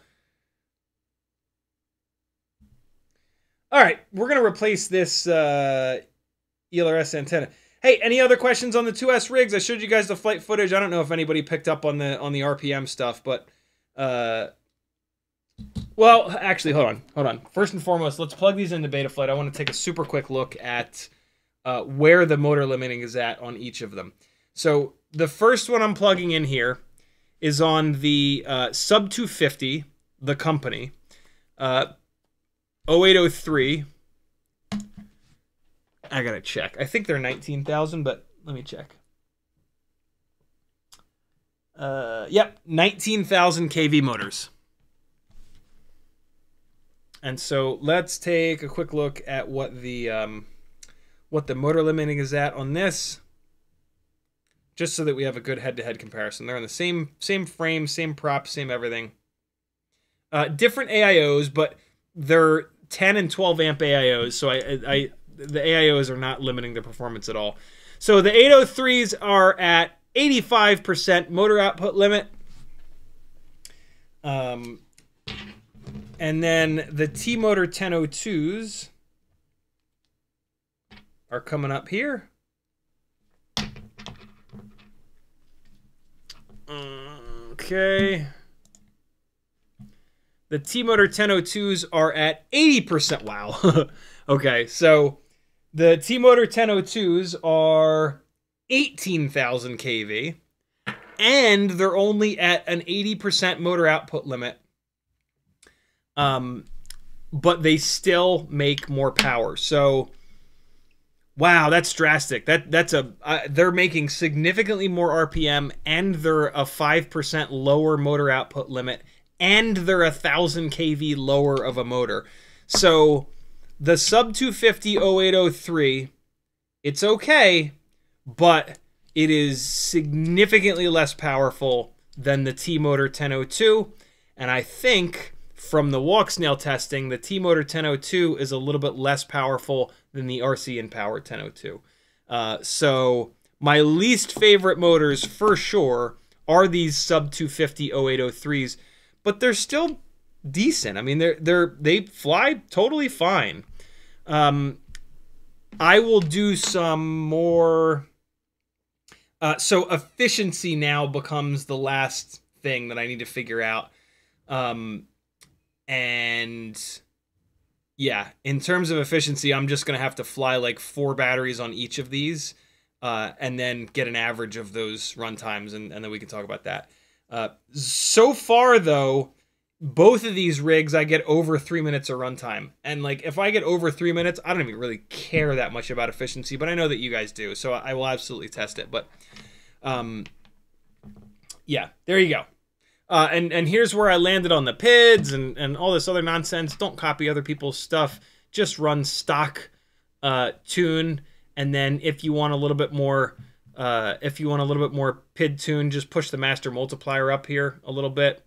If you want to dive in a little bit, you can push the damping slider up from 1.0 to 1.2, and then 1.4. At that point, you're going to move the tracking slider up to 1.1. And then if you want more, go up to 1.6, 1.3, then 1.8, 1.5, like you see here, and then 2.0, 1.7. This is, in my opinion, the best ratio of D gain to P and I gain. So if you keep this ratio here, where basically the damping slider is 0.3 higher than the tracking slider, you're going to get flight performance similar to mine, where it's really like gooey in the air and it's really soft and it's got that like really cool, almost cinematic look. But at the same time, if you go full stick, it snaps and it rotates like a son of a bitch. So yeah, there are my rates. Don't copy my rates. Run your own specific rates. And then here's where the filters are. This is the rig with the X12 in it, actually. Let me take a look at what gyro. I think it's an ICM gyro. You type status into the CLI, and then it'll show you what your gyro is. And I was right, ICM 42688. So there you go. Don't copy that, but feel free to use that as like a bit of a guide. Set yours up individually because you're a different pilot. You're in a different elevation. You build a little bit differently than me, but yeah, you can use that as a little bit of a guide and push yours towards those numbers. I'm getting pretty aggressive on these, and it's completely fine so far, which is great. But yeah, if you don't build quite as clean as I do, you might not be able to get that far into those numbers. So don't just copy. Work your way up. Run it dead stock, and it's probably going to be totally fine. If it's not quite there, you can start to push it up a little bit, but don't just like mash it all the way up to where I'm at. Blue Sky says, do you have any experience with the Flywoo 1002 motors? Any thoughts on them? They're fine. They're not quite as powerful as the RC and Powers, so they're probably right on par with the T motors. But yeah, I ran them for a long time, and they were completely fine. They were nice and durable. No real complaints, other than they weren't quite as good as the RC and Powers. So like if they're the only motor that you can get or something like that, you'll love them. They'll be absolutely great. And they sell them in cool purple and gold. So if you're buying them because of the way that they look, ain't no shame in that. They're gonna perform completely fine. I'm gonna throw another ORT antenna on this little guy here. Is this one of the new ones? It sure is. Okay, so I got the canopy off. Where the hell was the... There it is. It's on the left side. So when an ELRS ceramic antenna breaks off, it leaves you with 4 itty-bitty pads. The intelligent way to do it... Let's do it the intelligent way. Previously, I've shown you how to do it the caveman way, which is to solder the antenna to one of those pads, plug it in, fire it up, see if the RSSI sucks. If it does, you're on the wrong pad. Solder it to a different pad, repeat. Solder it to a different pad, repeat. But on the ceramic antenna, 3 of the 4 pads are ground, and then 1 of the pads is signal. So if you have a multimeter, which you're into FPV, you need to have a multimeter, we can figure this out. King Dingling says, no budget box goggles with analog and a 2S AIO 5. Okay, I think that's a continuation of the 75mm conversation. Blue Sky says, thanks for that. I like that they come in groups of 5 motors. Really? Who does that? That's amazing. I wish everybody did that with Tiny Whoop motors for about the same price as the RC Power. All right, this is going to be a struggle for me to show you because these pads are itty-bitty. But they're right here. And someday this might focus. Today's not that day, though. Look at that. Why does hitting it work every time? So there's the 4 pads on the bottom there. You see them? Right above the bing bong? Right here. 1, 2, 3, 4. And you can kind of see they have like a thing on them. You see like the thing that's on top of these? You got to get that thing off. It's solder. It's like the bottom of the ceramic antenna or something. So you got to get that off. It's easy to get off. You just heat it up. So what we're going to do, you just hit it with the tip of the soldering iron. So what we're going to do is put some flux on here. And of course the flux syringe is clogged again.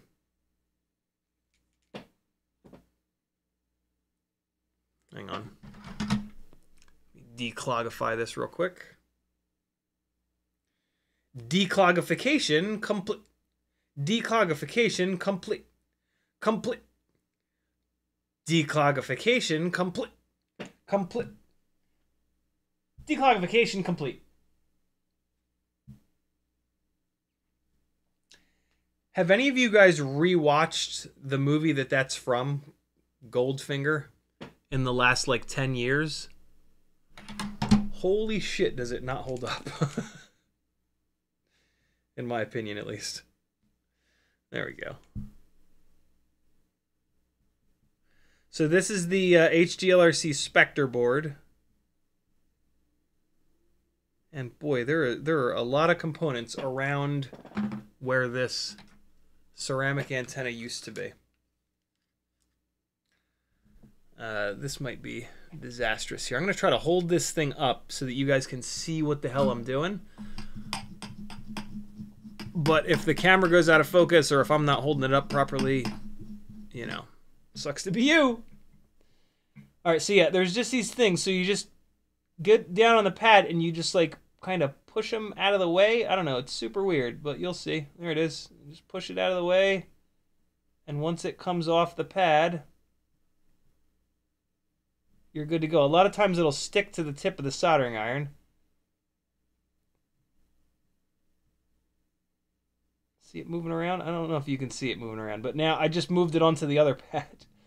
Now it's on this other pad. But now you can see that left pad there is all clean. Now it's just solder.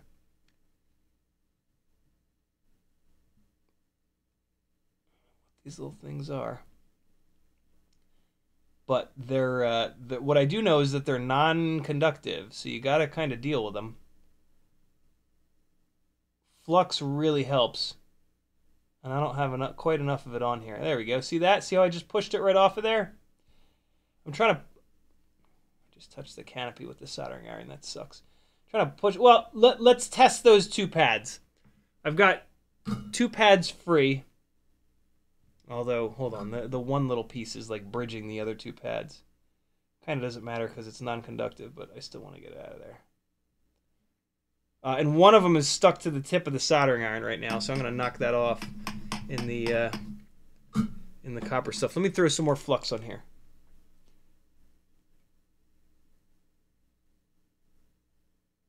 Okay, that's looking good.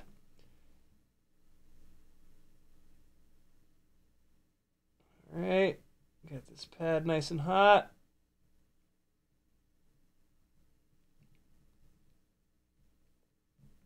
Get off of there.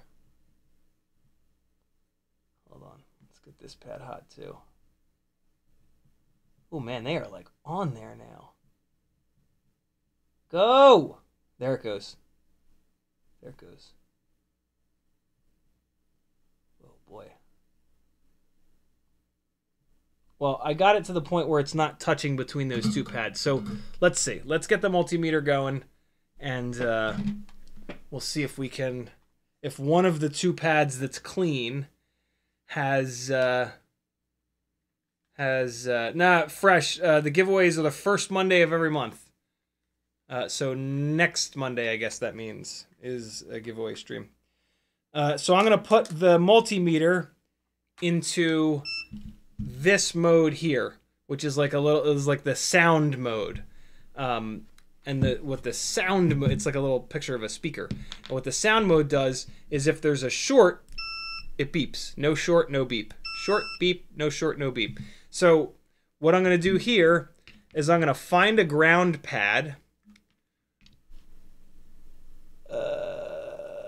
So where's the battery lead at? All right, so here's the battery lead pad. So here's a ground pad off on the right. I'm touching it doesn't matter red versus black. So I've got one of these on the ground pad, and now I'm just going to touch these other ones and see if we get a beep. Oh shit, that's the signal pad right there. Yep. So this is the signal pad. When I touch it, I get no beep. When I touch this one, I get a beep. When I touch this one, this stuff is non-conductive, so I don't get a beep. But yeah, this one does not beep. And so that is not a ground pad. So on the HGLRC Spectre AIO, the signal pad, when your ceramic antenna breaks off, is the pad right below where it says version 1.3. There's an LED right next to it here. It's this pad on the far left. Cool? I don't necessarily know if I recommend that you get this HGLRC Spectre AIO versus like the happymodel X12. If I keep running this and it keeps not blowing up, then yeah, it'll maybe be a viable option, but I have had a terrible history with HGLRC, and this AIO claims that it's both 1S and 2S, but it does not work on 1S. It will not spin the propellers on 1S. So that right there infuriates me, that they call it a 1S and 2S compatible AIO, but it absolutely doesn't work on 1S, which is just insane. I got two of them in a row that had the exact same behavior, and the customer service person at BetaFPV, when I told him about the second one, he said, "You know what? Don't even bother sending it back. We know that they're bad. Just keep it, and we'll refund you." And that's why I'm able to even use this. I'm gonna actually message GetFPV and say, "Hey, here's some feedback for you," and I'm gonna offer to pay for this. They probably won't let me, but I'm gonna tell them, "Look, if you change your website to say that this is just 2S only, you will stop getting them returned back to you." So there's not quite enough solder on that pad, so we're gonna tin it. Just add a little tiny bit of extra solder, and then we're just gonna pop this little piece of wire on there, and we'll be back in business. So here we go. Tip of this. Well, let's just do this. I'm just gonna put the solder on the tip of the iron, and then I'm just gonna touch that to the pad. And once the heat transfers, there it goes. And now, so it made, I don't know if you could see it, but it made a little, you couldn't see it. It made a little Hershey kiss. That's fine. I'm going to put this antenna down, and I'm going to put some flux on it, and it won't have that ugly Hershey kiss on it anymore. I mean, technically speaking, it's kind of nice right now because it gives me a place to put a little bit of flux. But you would never want to leave something like that. Shit, I lost the little, oh, there it is. So here's the little tiny piece of wire. We are just going to strip a little bit of this yellow insulation off. Let's look at one side, look at the other. Yeah, it doesn't really matter. Let me try my fingernails first. You want to remove like just the tiniest little bit.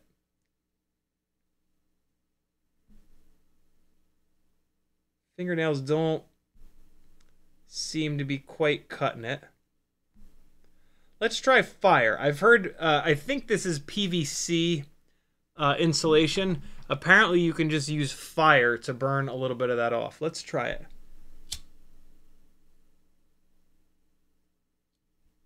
I mean, it turned it black. I'm going to use fire and then fingernail.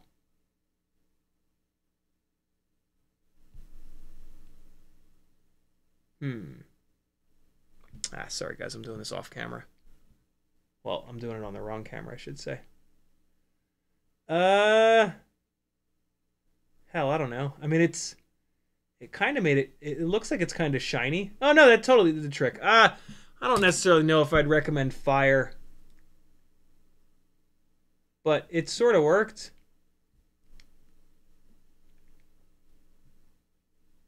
Yeah, don't use fire. But it did kind of work. The rear of the quad is to the right, so let's get the antenna pointing in that direction. No. Let's go. Yeah. Let's go this direction with it. All right, this will be fine. I can tuck it up into the canopy. So yeah, it is. This is the easy part. Put it on in there.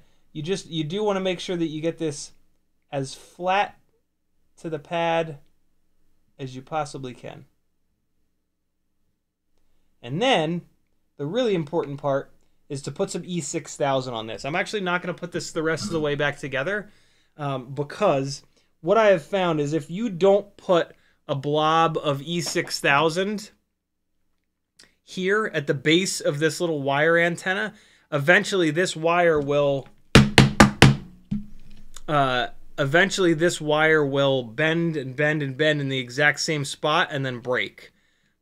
So yeah, just put a blob, a nice sized blob of E6000 at the base of this antenna here, and it'll just never ever break. I'm actually going to use T7000 because I'm an OG. No, that's not why. That's a weird thing to say. I'm going to use it because it's what I have. Although also there's a little LED right next to this. I'm going to put some of this black T7000 over that LED. I like to kind of black these LEDs out a little bit. And so yeah, just make the blob go up the antenna a little bit. And that's going to really help that antenna just live forever. Not that you could see it, because Logitech is the worst company on earth and should be beaten with a hammer 1,000 times.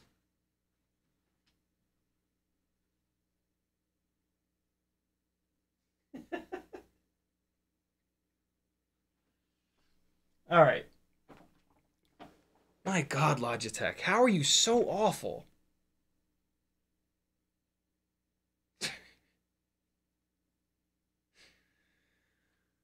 There it is. We fixed it. We fixed it. Fly your 6 batteries, my friend. I'm going to fly a couple real quick before we shut this thing on down. We're going to put the same rigs up in the air. The Air 65 Champion and then my Ultimate Freestyle Tiny Whoop, same as yesterday. Let's see if I'm any better at flying them tonight, because, boy, I was flying like a box of smashed assholes last night. Hold on, let me remember to turn my soldering iron off for a change. Post in chat the longest period of time that you've left your soldering iron on by accident. Who has left their soldering iron on for the longest amount of time? I've done probably about 18 hours before. I've left it on from a live stream and then didn't realize it until like 4 to 6 o'clock the following day.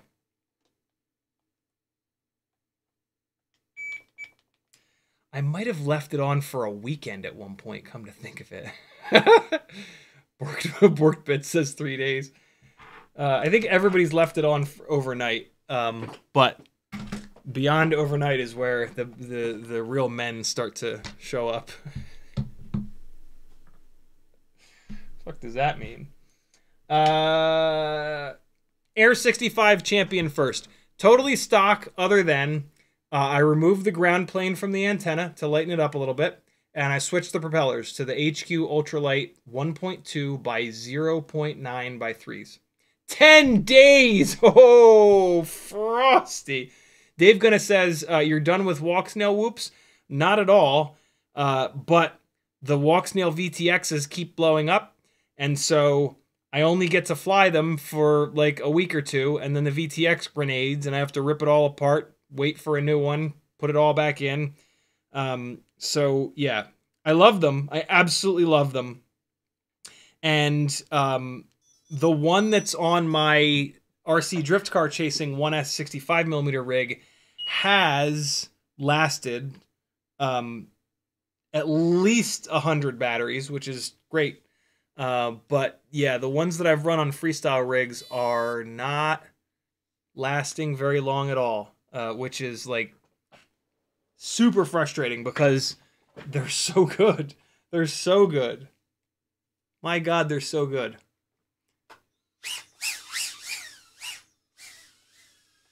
See what's happening upstairs. Hey, woo! We just tapped the wall on that one. Jesus, this thing has so much power. I almost hit Azalea. Oh my God, Azalea! What are you doing? What are you eating? Should I go in her bowl? Oh, there's a Teddy behind me. Teddy's protecting Azalea. What a good dog. Ooh, the fan is cranking. Oh, boy. This is a mistake. And I think the fan... Ooh, the fan is pulling air. Yo, it was pulling me up into it. So when it's... when you put your heat on, you're supposed to change your fans so that they pull air upwards. And if I get high enough... All right, so check my hover throttle. I can't look at it. What's my hover throttle? Is it... Whoa, boy! Yo, it was totally pulling me up into it. You guys can... It looked like 32% hover throttle, not up by the fan. Oh, God, no, no, no. Don't throw towards the fan, you donkey.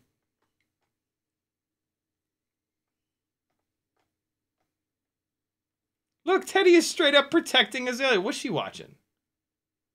Oh, she's watching Queso. What's Queso playing? What's this game that he's playing?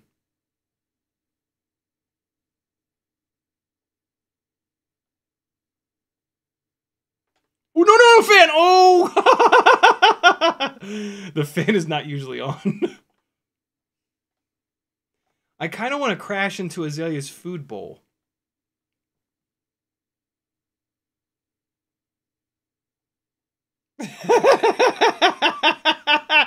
Oh, God, I love that child so much.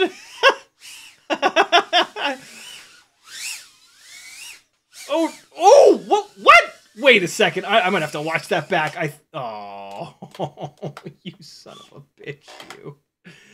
I think I just did a power loop through one of the gates and then like vertical figure eighted through the other gate. Not really on purpose, but you know, whatever. I'm down with being lucky and good. A little bit of good, a little bit of lucky, you know? That's fine. Dave Gunna ordered some parts for a 1S75 from everything you told us.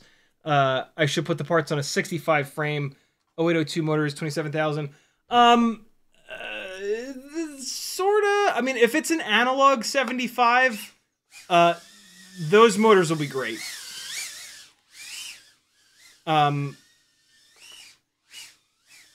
Not quite as great as the 2S's,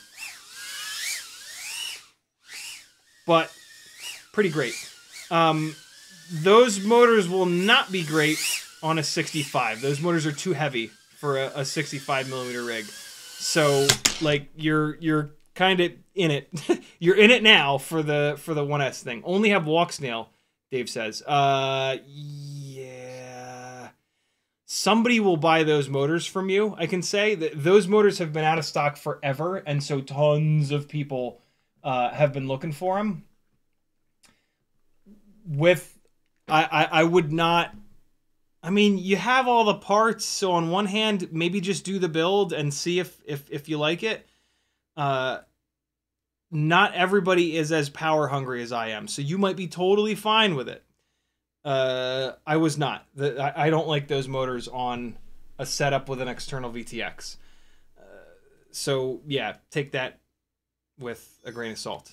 Another Air 65 Champion battery. We'll stay down here and spare Azalea this time.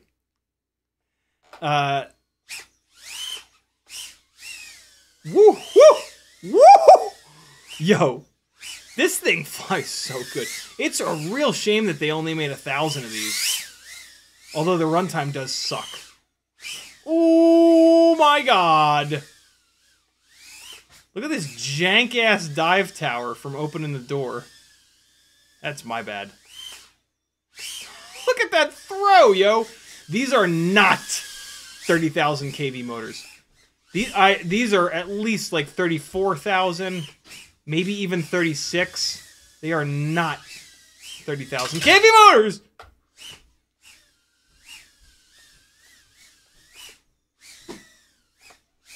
Ah!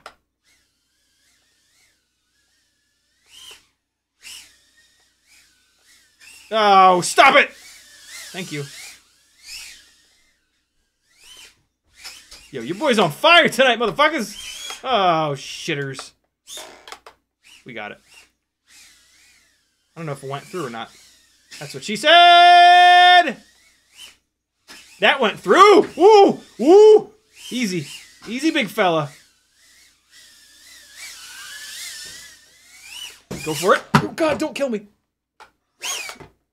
Uh-oh. Oh, God, I gotta get out of there before you see something you're not supposed to see. Oh, actually, these might be out already. I gotta do something with those. I gotta do a stream with those. Okay, here we go. Woo!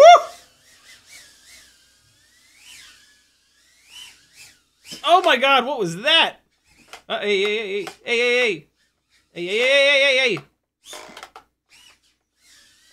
Oh boy. Oh boy. Oh, I forgot that was there. That is my bad. Going for it. We're gonna go for the full desk power loop again. Here we go. Hardest move in the basement. Oh God, don't! I fell in there again. Come on, we can do this. Oh God, that was the worst attempt yet. Here we go. God damn it! Keep catching on the LED lights, on the main lights, on the key lights. Try it again. Damn, getting rejected left and right. College all over again. There it is. Ew, in your face, you dirty rat bastards. I don't know who I'm yelling at, but it felt good. Oh, I hit the couch at full throttle. It's the perfect thing to hit at full throttle.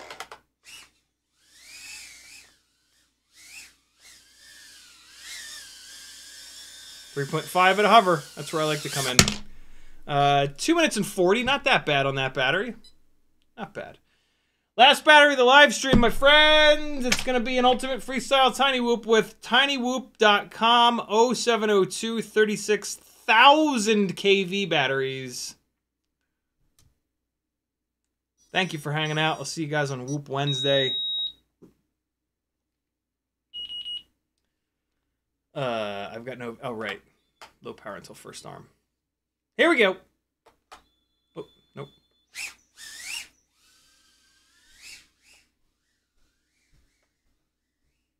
Oh, God. That was a weird crash.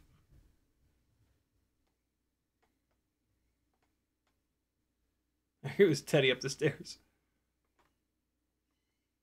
Ooh.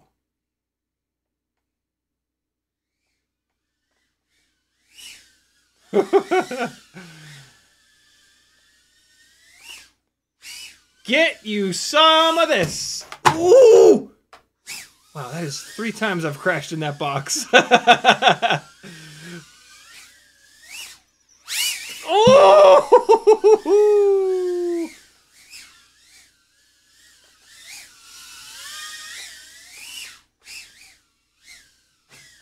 Yo, this rig might have a little bit less power. 36,000 kV Happy Model 702s might have a little bit less power than 30,000 kV BetaFPV Champion Edition 702s. That's ridiculous. These have great power, though. Don't get me wrong. Like, these 36,000 kV motors might be my favorites. Come on now. I was just loving that moment right there. That little rotation, backing it out under the table. Get you some of that. Ah, I did it again. It's hard because I got to judge the distance from the, oh.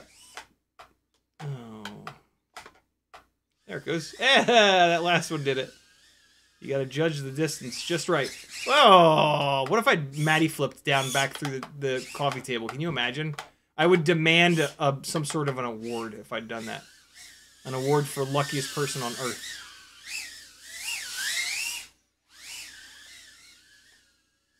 Ah! No, no, no! Yes.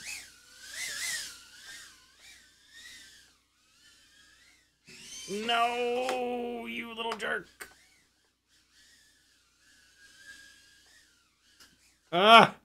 Alright, I'm trying to get really nasty with it. I love playing with this coffee table, but it is so low to the ground. Like, this is such a low coffee table. It's because of these little rails around the outside. They get me every time. Hi, Teddy Spaghetti. What are you doing? Do you have a 14-year-old child in tow?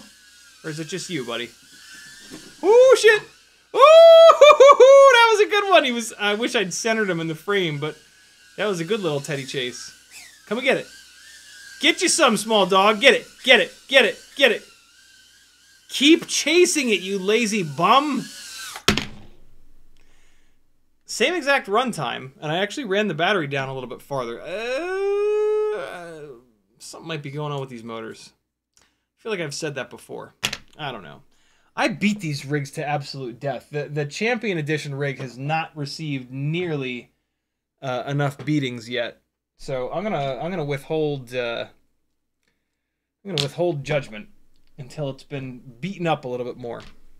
But I should give this Ultimate Freestyle Tiny Whoop a little bit of a health check. It's been through a lot. Quick health check that you can do absolutely anywhere and everywhere. Plug in a battery. Well, only with small rigs with the propellers on. Go to turtle mode. And just listen to the pitch of each motor. Spin the motors up individually, full throttle.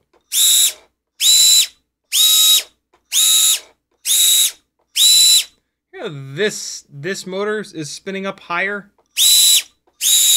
Hear that difference? Wah, wah. That's what you're looking for. You're looking for one motor that's drastically lower. This ain't too bad. There's like one motor that's higher than the other three. What you don't want is one motor that's lower, because that will drag the performance down of all the other ones. Oh.